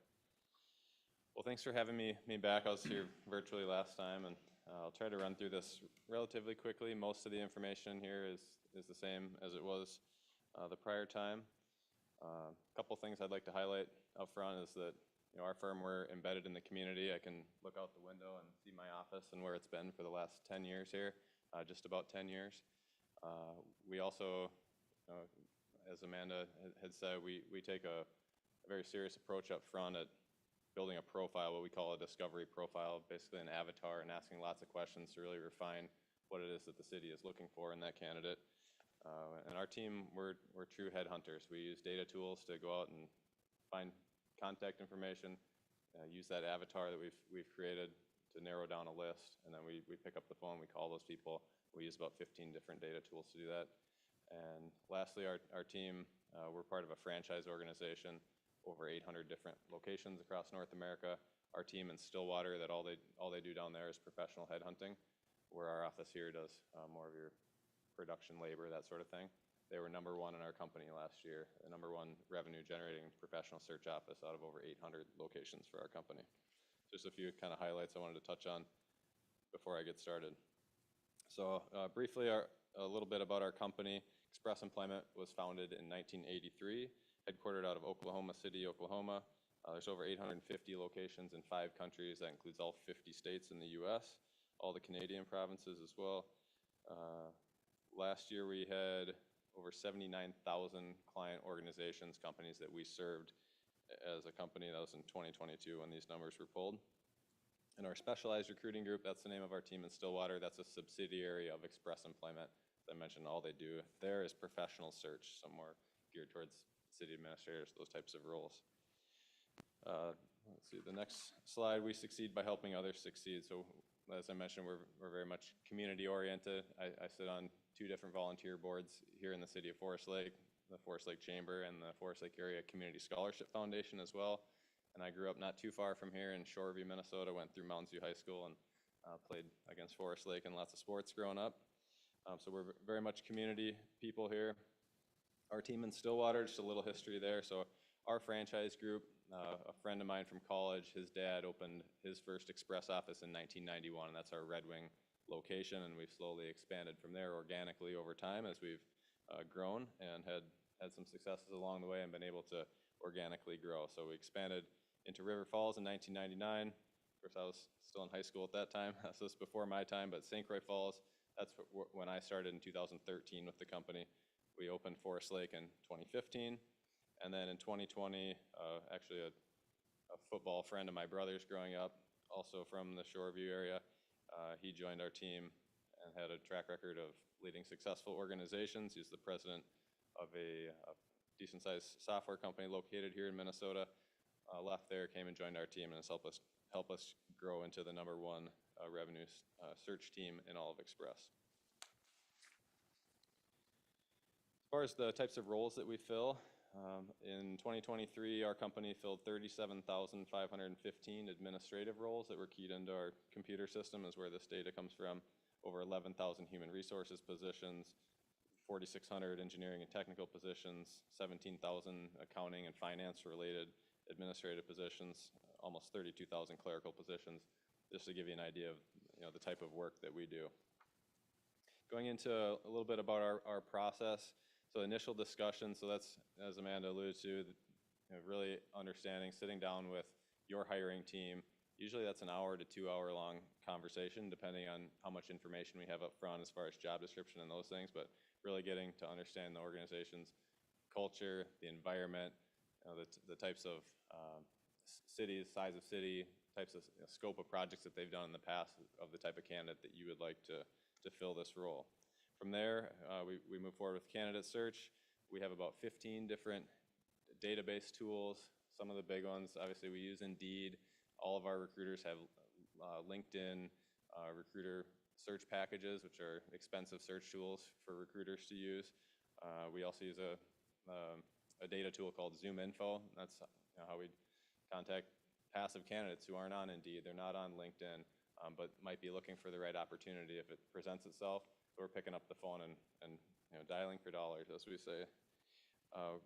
From there, we're doing a vetting process through our own interview process, trying to match based on the skills that you're looking for, the technical skills, the cultural piece, all of that, trying to find that right candidate, narrow it down to typically, in an ideal world, 3 to 5 candidates that we can then present to the city, where you make a determination on who you'd like to interview yourselves. From there, we do reference checks, more vetting. We can mix and match different skills testing, and whatever it is that you're looking for, personality tests, all that kind of stuff. And then hopefully by the end of the process, and I've kind of outlined a timeline on that, but by the end of about 2 months, we should have a candidate ready for you to hire, and then we're skilled in negotiating through that process as well, and kind of walking through that hiring and onboarding process. The details make the difference, so we're very much SOP focused. All of our different processes have SOPs that go along with them, and that's really what drives our search process. So we're very focused on details, trying to find, spend that extra time. I had a company that we work with a few weeks ago said I was the only company that showed up and went on a tour with them out of the 5 companies that they contacted to work with this manufacturing facility. That just, that's important to us, that we go out and we see the environment, we really get to know the type of person that you're looking for, the environment that they're going into, all of that, and we focus on those details to make sure that hopefully the outcome is what you're desiring. The next process there is kind of outlined on the following page too, as far as the search project timetable. So developing those specific specifications that you're looking for, researching and sourcing, and a lot of the dates that are on here are going to be somewhat driven by the city and how fast that you're looking to move. Some of it's dictated, especially once we get to actually searching for the candidate. That's probably a couple week-long process to really get the level of messages out, the phone calls, follow-up emails, all those things. That's kind of the bulk of the timeline here. But as far as the rest of it, it's kind of dictated by the city as far as how fast you want to move through this. But developing the search specifications, understanding who that candidate is, research and sourcing those candidates through some of the tools and things that I mentioned before, following up repeatedly, oftentimes with those candidates that really fit that ideal avatar. And then from there, it's submitting candidates. Typically, as far as the hiring team goes, everyone gets an email with a resume, information about the candidate, why we feel like they're a good fit. Hopefully you're getting somewhere in the neighborhood of 3 to 5 of those, and then narrowing it down to the list that you want to interview. Then from there, moving forward to second interviews, final interviews, then determining as far as negotiating compensation package and the onboarding strategy from there.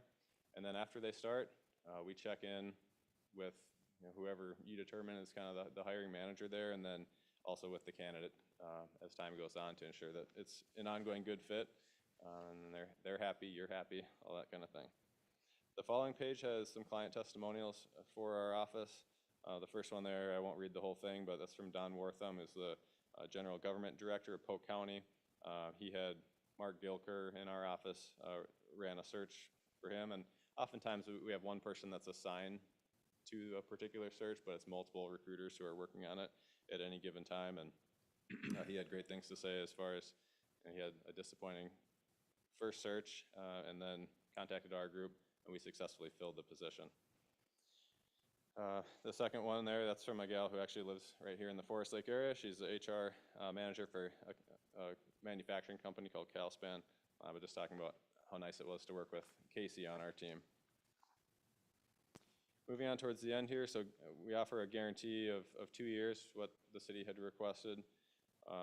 If that initial candidate that we place does fall through for whatever reason, whether it's performance related on their side, or city terminates the person, or they leave voluntarily, any of those reasons, then you can either elect to have a replacement candidate or 100% refund. I should also mention that we're 100% contingency based. So you don't pay us a dime unless we find you the candidate that you feel is going to be a good fit. And that means that if you have a dark horse candidate that comes in and applies on their own in the meantime, and you decide to take that person through your process and hire them, it's no sweat off our back. I mean, we do lots of searches that unfortunately don't bear any fruit for us, and that's just part of the business that we're in, and we don't mind that. We're contingency based, no retainers up front.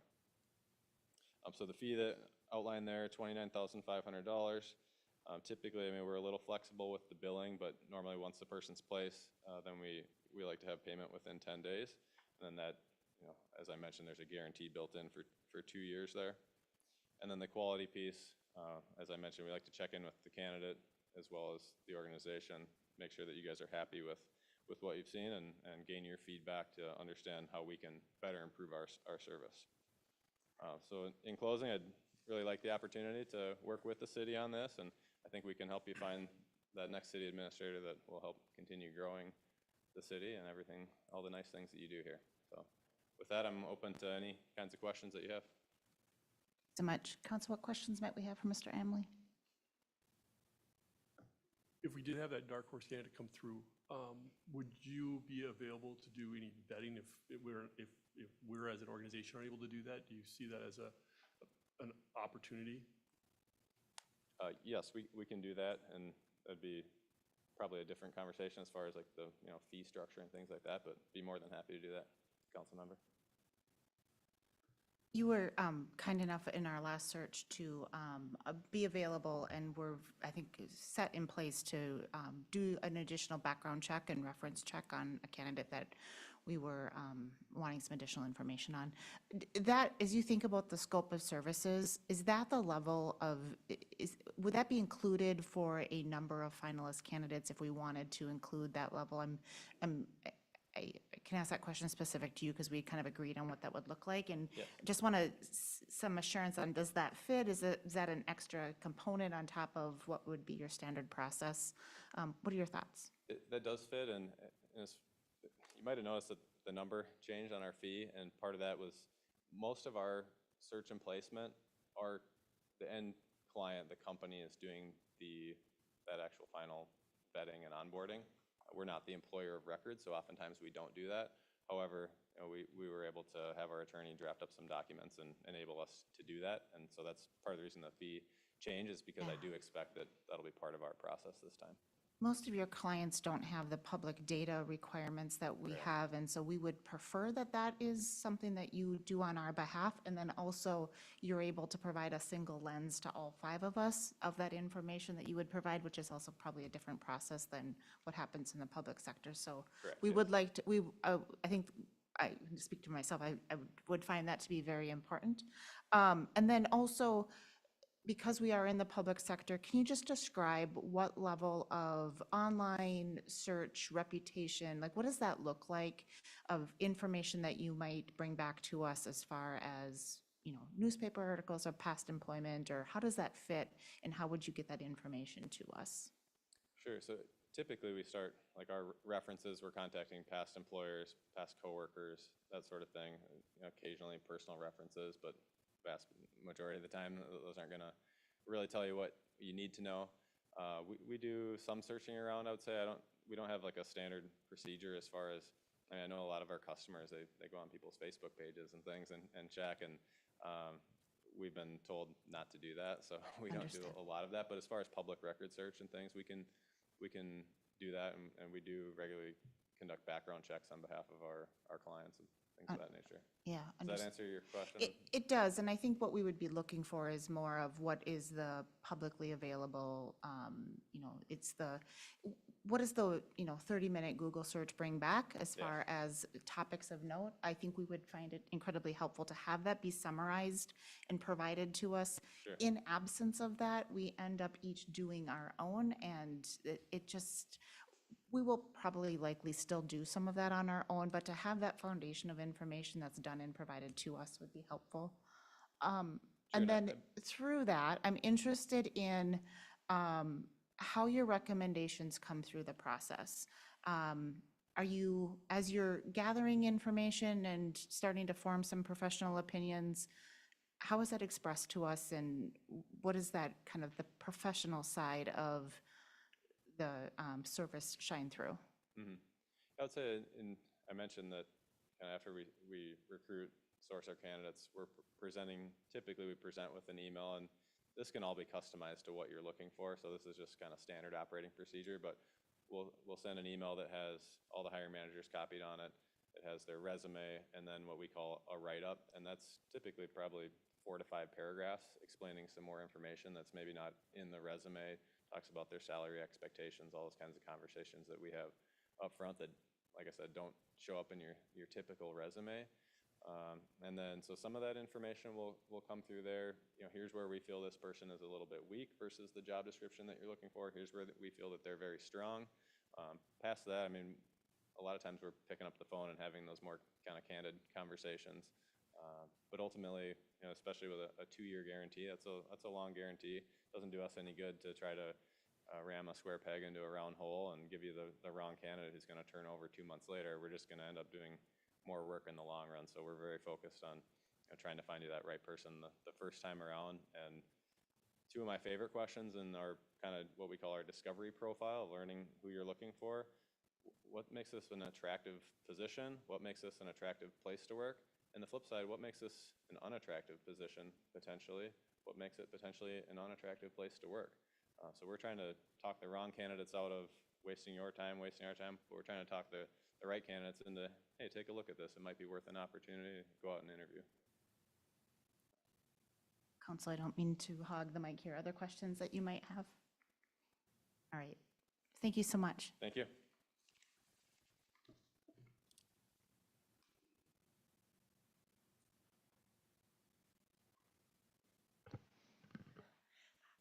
Okay, second, we have Greg with GMP. For your packet, his presentation starts, shoot, it just froze. Starts on page 180. Welcome. Greg. Thank you, Madam Mayor, council members and staff. I'm not Greg, I'm Jeff Weldon. Oh, sorry. That's all right. You're right. I'm Jeff Weldon, I'm a senior consultant with GMP. Greg Propman owns the company, and he's based on our company headquarters out in Seattle. I head up the Minnesota operation. My home office is in Sauk Center, so I'm only 2 hours away, and I'd be heading up to the operation here, and I'd be your lead consultant with the assistance of Bob Larson, who is also in the Washington State area. I don't have a formal presentation, and I did not want to waste your time with any more information than you already have in your packet from our proposal. So I think our proposal speaks for itself, so I didn't want to take any more time to do that. But what I'd rather do is just leave you with 4 crucial points tonight that I think are key takeaways that I want to really impress upon you. And I'd be happy to stand for any questions.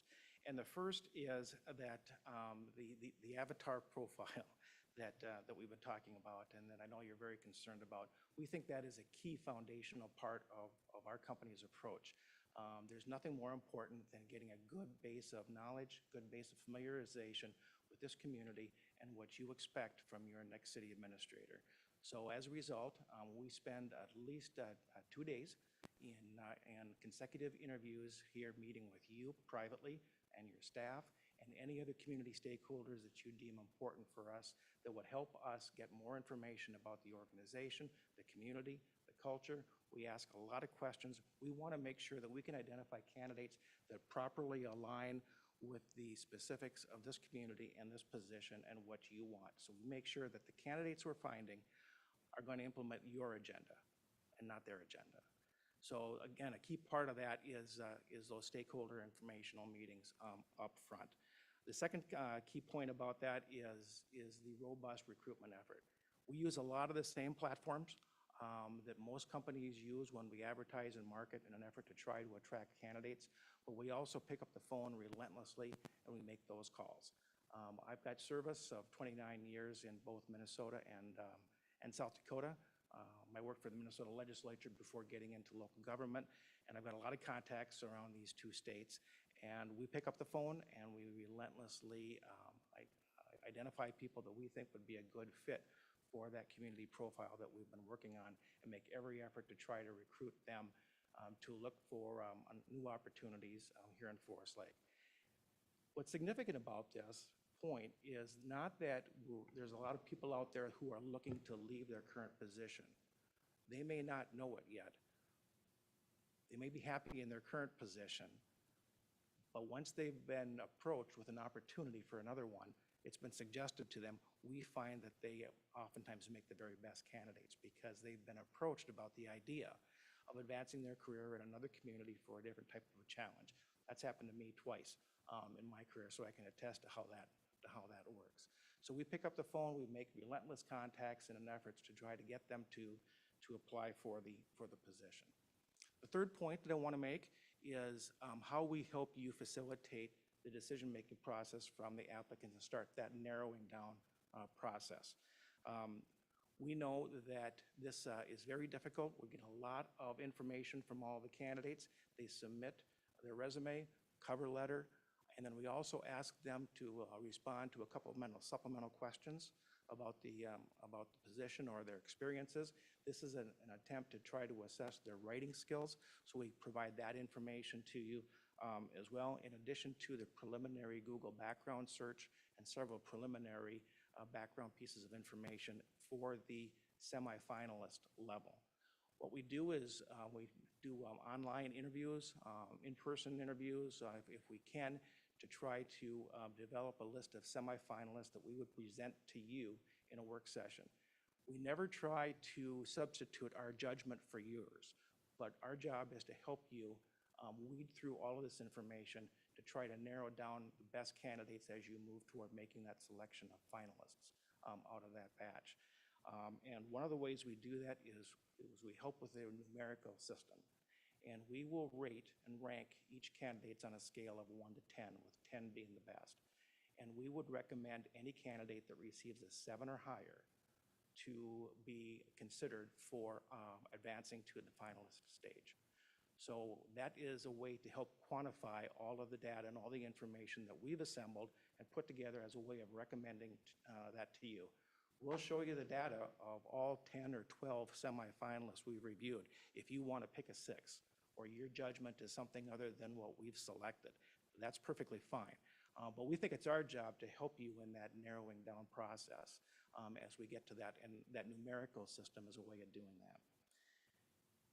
The last thing I want to mention to you is that these things don't always work. Most of the time they do, but there's every once in a while where we'll come up to the finalists and they'll say, this just doesn't work. We don't think we've got the right candidates for the right fit. This candidate does not meet your needs. We don't think they'll be happy here. We offer a guarantee as well, and it's described in our packet, but sometimes we just have to pump the brakes and say, we need to back up, we need to start over. We want to hit the reset button a little bit and figure out what we need to do differently to help get you through this process so you do ultimately get a new city administrator. Like I say, it doesn't happen very often, but we do not force somebody in or encourage somebody just to finish the job and be done. We want to stay with you to make sure that you've got the right fit. This is about long-term relationships, and they are very vital relationships to you and your constituents. So we want to make sure they work. So we stick with you through the process from the very beginning. We have a guarantee as well. It's 18 months on the guarantee, and if this person leaves within the first 18 months, then we will do the search at no cost, only expenses. And if you don't hire anybody out of the process, and we find that there's nobody in that list of finalists that works either from your thoughts or from my recommendation to you, then we will stick with you and we'll do whatever it takes to continue the process for as long as it takes to make sure that you ultimately do get a city administrator that you will be happy with. So again, I didn't have anything formal by way of a presentation, but I did want to just make those a couple of crucial points, and I'd be happy to stand for any questions. Oh, thank you so much. Council, let's open it up. Any questions that you may have?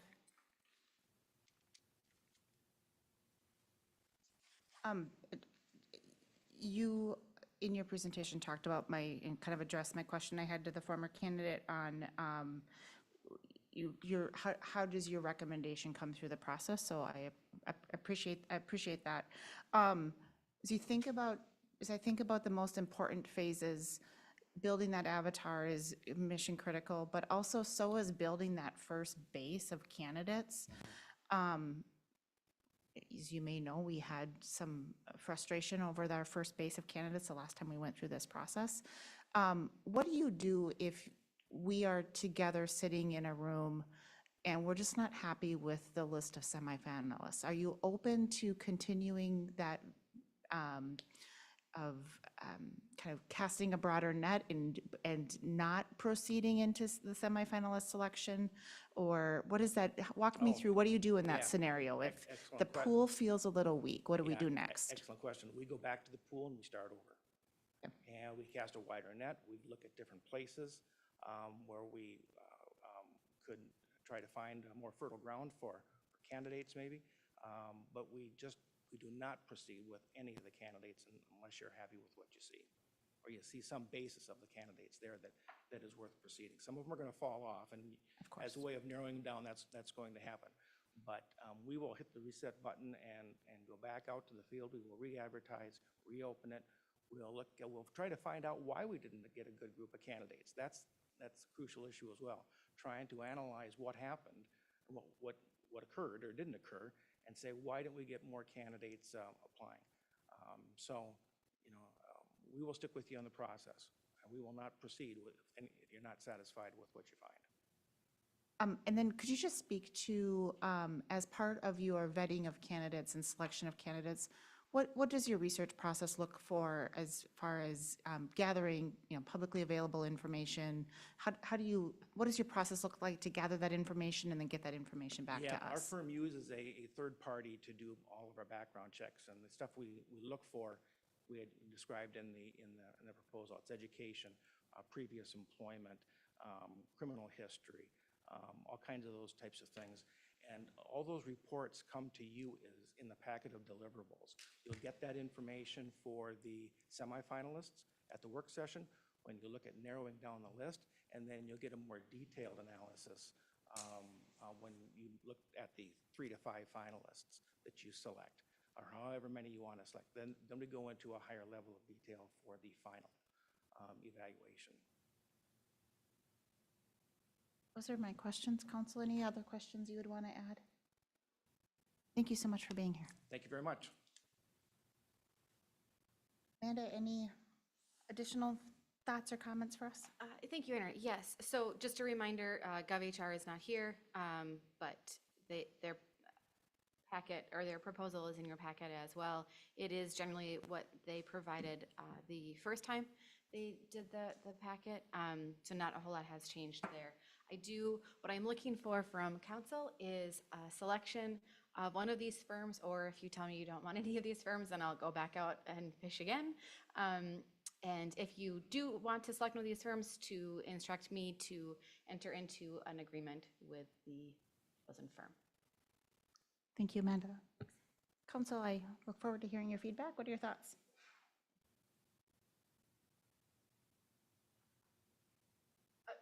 Point of order, is it helpful if I ask them to, the two individuals from the different firms, to maybe leave the room for this discussion? They have the right to be here, it's a public meeting, but I don't know if it makes it easier for council to have this conversation if they're not listening. This will be one of the easier conversations we have All together, right, so then. you're Very welcome to good. stay.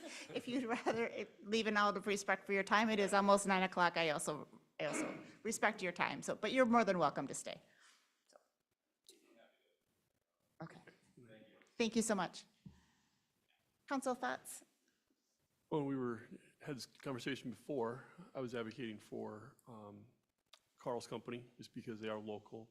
I like the contingency-based, where I think the other firm, it's 16.5 just to get started, and then plus expenses. So the overall cost, I think, is pretty similar. But the fact that, if we have our own candidate, and I think we've all gotten emails to that effect, we're not on the hook for a dime unless we want to use them to vet those candidates. So, in my mind, it's a win-win. I would just say it's unfortunate that, I didn't realize that Carl's firm worked in the public sector. This testimonial from Polk County says a lot. I know some of us on the council were concerned if we didn't move on our last candidate, that we wouldn't find a good search. This says that another example of it was a failed search. We went back out and we found some good candidates. I think either one of these firms would do a much better job than the previous firm, clearly. I do like Carl's presentation, the local part of it, to Councilmember Erickson's point about if we do have some opportunity that have organically come to us, we're not on the hook. And suggestion would be go with Carl's firm. Good, thank you. Councilmember Husnick or Councilmember Valento, any thoughts? They both had good presentations as far as I'm concerned, but the idea of the more local thing has been tossed around quite a bit, and I would support that also, so. Carl? I agree that both presentations were super good. GMPs and GovHR are both on the cheaper side, but I do like that with Carl, it is, I mean, we all know local, but one thing that really, I think, sets him apart is that from our last experience, he was there for us, and he was willing to go and it was quick, right? Like, we were just like, hey, can you help us? And he was just like, of course, I'll do it over the weekend. And so it was crunch time for him, and he was more than happy to help us. And for me, that's just that cherry on top, that it's the energy behind that, I really appreciate. I came in tonight ready to go either direction, either GMP or Carl's firm. And so I think there's good options either way. I also appreciate, he was really willing to jump in and assist on our last search, and just was really a professional in responding to that call. This will be two different approaches, but we have also said that we wanted a more non-traditional approach, and so I think we will get that from Specialized. GMP has a more traditional city administrator recruitment process, and they have those more traditional contacts. I have a little bit of concern with a little bit of a less traditional approach, that they have the ability to get the calls back, but also sometimes that different approach and a fresh perspective has that same effect of getting that call back. So I'm happy to support the move towards Specialized this evening. Again, I think we've got a couple of really good options on the table, and I think the most important one is that we do take action tonight and keep this moving. If we are going to consider some additional, if we're going to consider some candidates that might come to us directly, I do think we should instruct Amanda in her contract to have some level of embedding those into this process so that we don't have multiple tracks that are unorganized or unplanned for. And so, there's a certain amount of, while he may not get the finder's fee component of the agreement, I think we would want him to use the background and to, kind of include that candidate in their interview process. And so maybe there's something different that is done in the fee structures, but something that compensates them for incorporating that candidate into the process. Because what I don't want to do is us end up with 3 different tracks so that we're kind of competing with our own channels. I think we want a coordinated approach, and we need to kind of manage the public's expectations of the process accordingly. I would trust that agreement can be worked out, but I think we should have a common agreement and a common service provider. Thoughts? Amanda, as you hear that, does that seem clear? Yeah, Your Honor, Counsel, can I ask a clarifying question around that? So if I heard him correctly, it sounded like if we kind of had somebody that was separate, if it's because the city's name has been out there in some of the media around us, retrying the process, I have received some reach out from individuals in the community who are, or the area who are interested in the position and have asked to please, share my information with whomever the recruiter ends up being. So to me, I think the question that I need to confirm with Carl is if I give you the name, but you're just sort of putting them through your whole process, and then that's the name that the council ultimately selects, I'm not sure if we get to say we're not paying you the full amount. I think we probably, maybe we get a discount, but I'm not sure that he'll go along with he gets $0. I wouldn't, and that's what I want to make sure of. I wouldn't Okay. expect him to get $0, but I also want him to be motivated to include those candidates that we might, source ourselves or might come to us organically, that he's including those in the process. And And maybe that's my point of clarification. So ones that have just sort of come organically, obviously I have not reached out to anybody about this position. They just came. I think that might be different than if there is some instruction from council, or if council themselves feel compelled to, I know this person, I want to reach out to them. I think that might be a person that we could say is one of our dark horses, or whatever he called them, versus just, they're just excited for the process. Hey, throw my name in with the recruiter. He would have found them anyways, probably. Is that fair if I sort of negotiate, assuming that that's where you want to go, something along that lines in the negotiations with him? And I'll talk with Carl and figure out what he meant by that. Yeah, I mean, I think ultimately we want his team to manage the process Right. for all candidates. And so really just kind of find out what his expectations for a fee would be if we say, hey, here are 2 people or 3 people that have come to us organically, and take them through your process. What is your expectation for compensation? Okay. Yep, can do. And I think maybe we can even say that more positively. The scenario he presented tonight of the dark horse candidate where he gets paid 0, I think we should affirmatively say that's the process we don't want. It could happen, but that is not the preferred process. So let's contractually go into the agreement with eyes wide open to that. Understood. Okay. Thank you, Your Honor. Anyone ready for a motion on this? Yeah, I'll make a motion that we direct Amanda to enter into contract negotiations with Carl, with Specialized Recruiting Group, to find our next city administrator.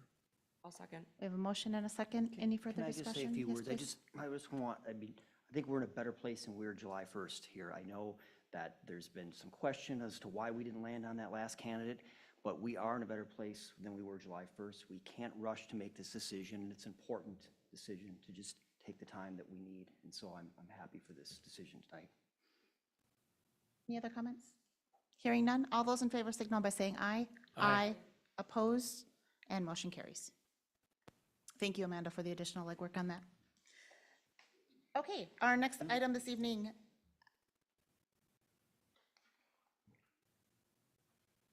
Cook us out into our closed session.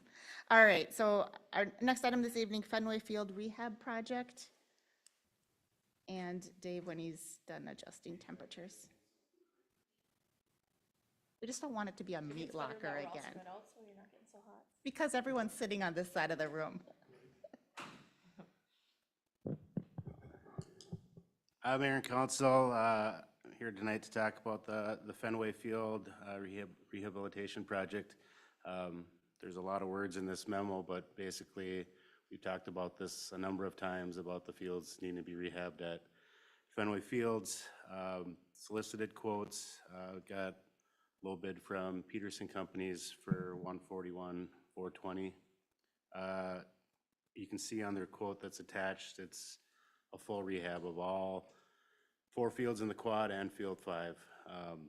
Pretty thorough work, and also will be lasered, so in the future, we do a rehab project, they can just laser guide all their equipment to get it right back to level again. So that's the one perk of getting that in the future projects, it's not gonna be as much time, and we're also not gonna let it get this far away as well.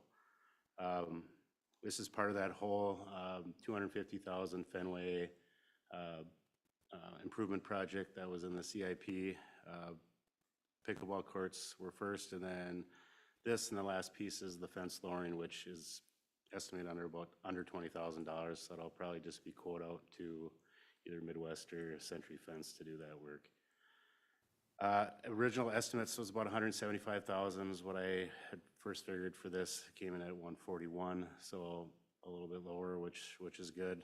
I think with all the projects included, will come in about $50,000 under the original funded amount. So no extra is always okay. The work would be planned for closing the fields down on Labor Day. So we'll let all the summer sports be done, and then we wouldn't be able to have any fall ball out there.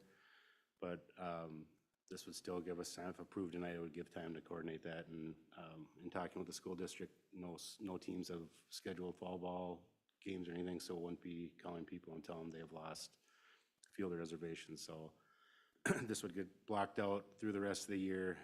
There's a lot of sod work on the outfield where the egg lime touches the outfield, and infields on field 5. So it's recommended with all that sod that just really nobody touches it through the rest of the year. Let it go through a freeze thaw, and then it'll be ready for spring of 2025.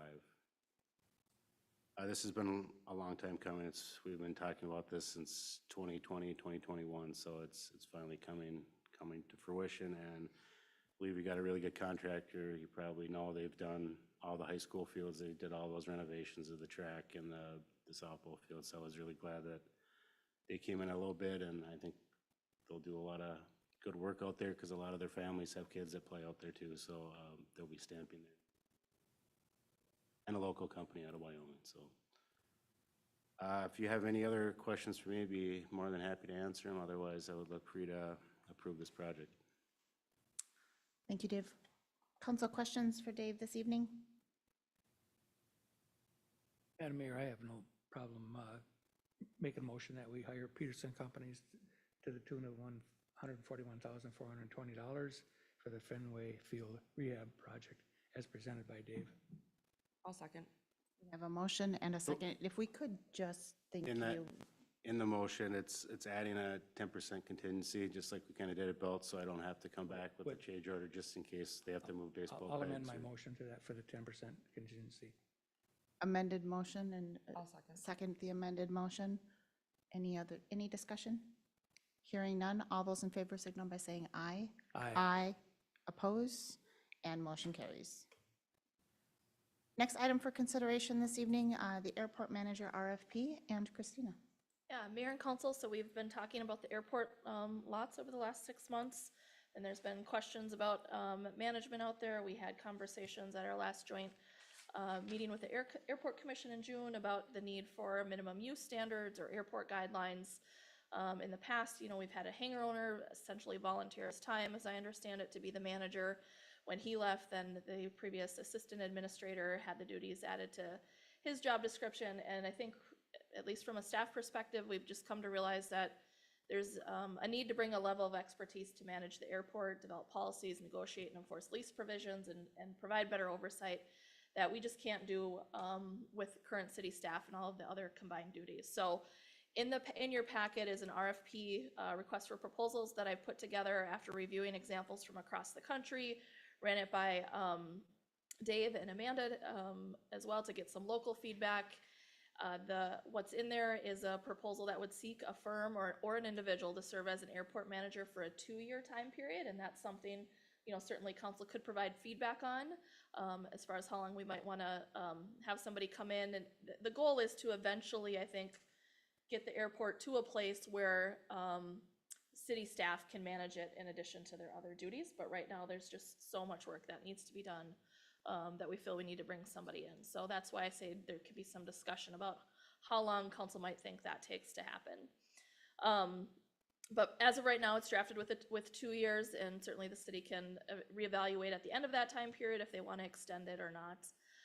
The RFP also lays out the scope of services that include the development of those minimum use standards or airport guidelines that we talked about in June. It also includes covering administrative tasks, operation and maintenance, but again, Public Works is still doing the snow removal and mowing. It's more just maintaining the operations out there, equipment, property leases. If the airport had to be closed in emergency, communications and meetings, being that point person for helping coordinate the fly-in or attending airport commission meetings and whatnot, and general expectations. So, and also because there might be things out there that we just don't know, that since we're not experts, it does allow the opportunity for the proposer to suggest additional services that aren't listed there that they may think we need. So another topic for discussion or consideration by the council is, as it's drafted right now, it doesn't require any minimum number of days, hours of days throughout the week that the airport manager would be on site. It's kind of left open-ended. We certainly hear about issues out there of all days of the week and times of the day, but I'm not sure how we plan for that while also balancing the financial reality of having somebody on site all the time. So it was more about them at least being available by phone and email in the case of emergencies and setting their own expectations for being on site. Also just want to call out that the RFP does take the approach that the manager would take on more of an economic development approach out there, coordinating with the EDA, marketing opportunities out there, things like that. I know this is, again, a higher level policy discussion for the council to really give direction about what they see as the future for the airport. Included in there, honestly, just again, because I saw it in some other examples from across the country. But if that's not the direction and we want it to be more of a recreational use, we can certainly make changes to that language. Let's see. So we do list in there some minimum requirements that they have 5 years as an airport manager at a similar or larger sized airport, or any combination of training, education, experience that meets that in the city's sole discretion. If council approved tonight issuing this request for proposals, it would be due on August 23rd, probably in early September. Then staff would begin scoring those, identifying folks. If we think we need to bring them in for interviews, we could run it through the airport commission in either late September or perhaps their October meeting if they stick with their every other month meeting schedule. Since I'm new to this, I have no idea what you can expect for costs, so I didn't even want to venture anything. And as I've discovered on a few other things, whether it's the medians or a space needs study, the costs have really gone up over the last few years too. So I'm not sure that it would have been helpful to reach out to some of these folks that had done it in the past. So with that, I'll stand for any questions, and again, just looking for council direction on those things if you want to change it, or affirmation that we leave it as is. Thank you, Christina. Council's just open it up. Thoughts, feedback? I think you did a nice job pulling together a request for proposal. I mean, I think it highlights and calls out the things that we maybe feel are most critical, from an initial standpoint. And I fully suspect that we're going to probably get stuff from all over the board in terms of what people might come back and say they need from a time commitment to accomplish this, and the cost will be varied as well, but it'll give us a good starting place to continue the conversation, figure out what makes sense for us at the end of the day. And I think the 2-year time frame is good. I don't want to handcuff some group to a year, but of course, the final contract will have an escape clause of some fashion, so it doesn't lock us into anything that we don't want, I would assume. So I think it's a really good starting point. Thank you. Other points of feedback? Thoughts? I think it's a little bit much for this airport. If you're looking for somebody that, with these qualifications, our income there would never pay for it. It would never pay for it. So I think there's some other ways that can be done. The last thing that Dave needs too is another layer of bureaucracy when he's already out there doing 90% of the work out there.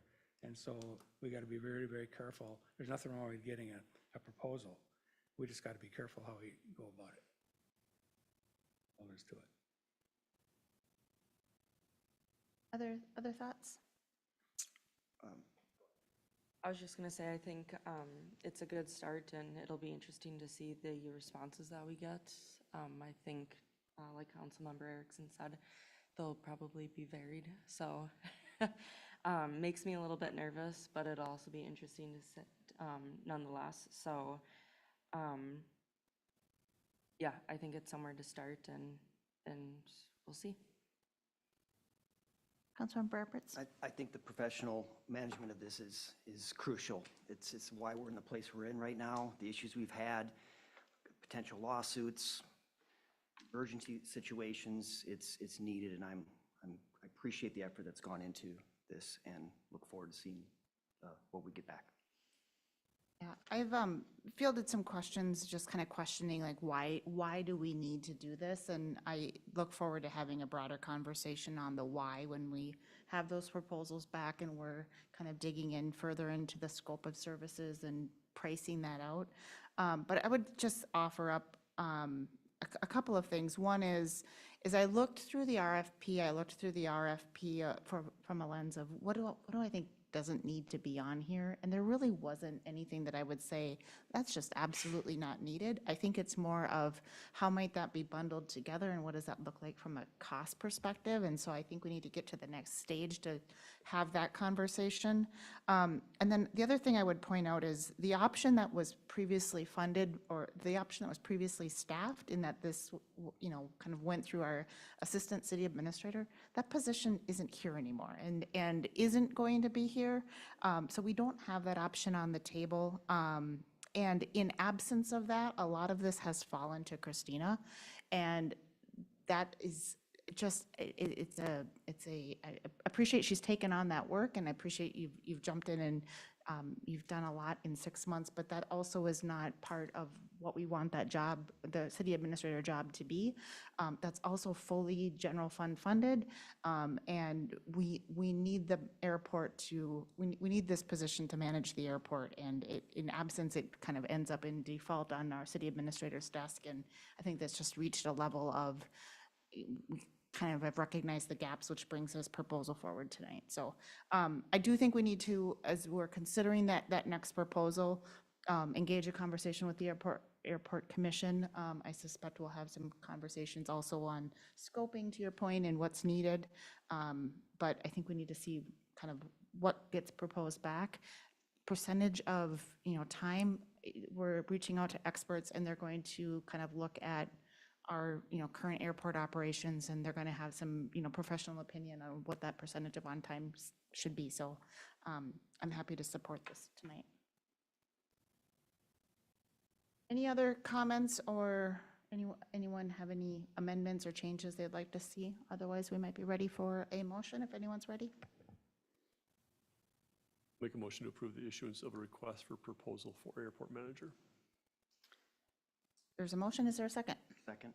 There is a motion and a second. Any further discussion? Hearing none. All those in favor signal by saying aye. Aye. Aye. Oppose? And motion carries.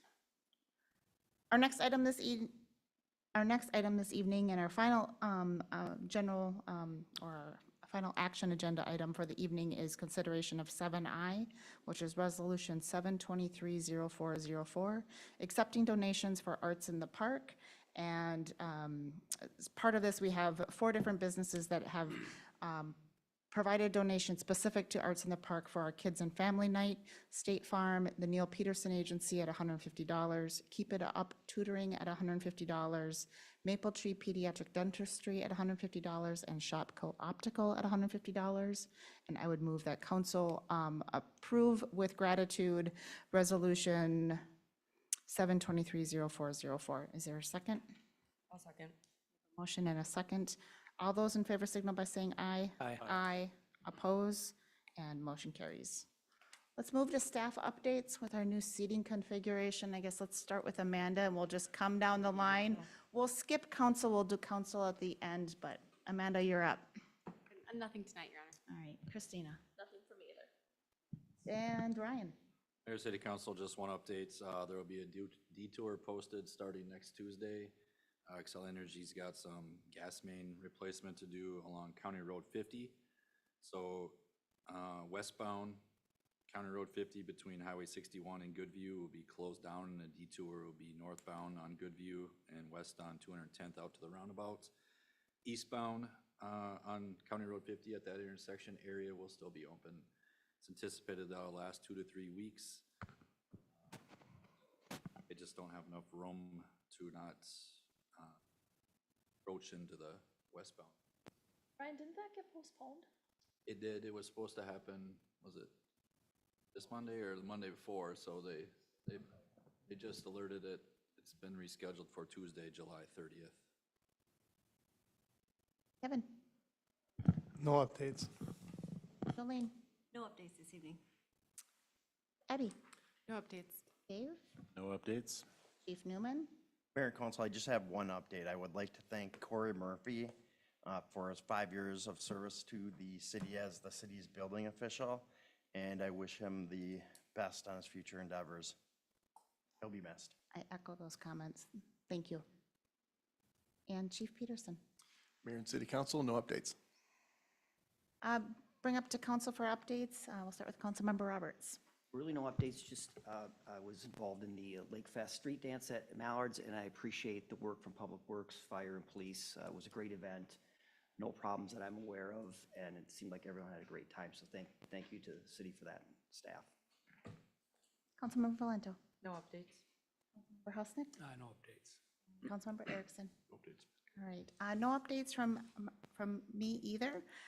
So we will move into a closed session. I would move that council move into a closed session pursuant to Minnesota Statutes 13D05 Subdivision 3B for a confidential attorney-client discussion regarding threatened litigation by Northern Plains Aviation Incorporated. Is there a second?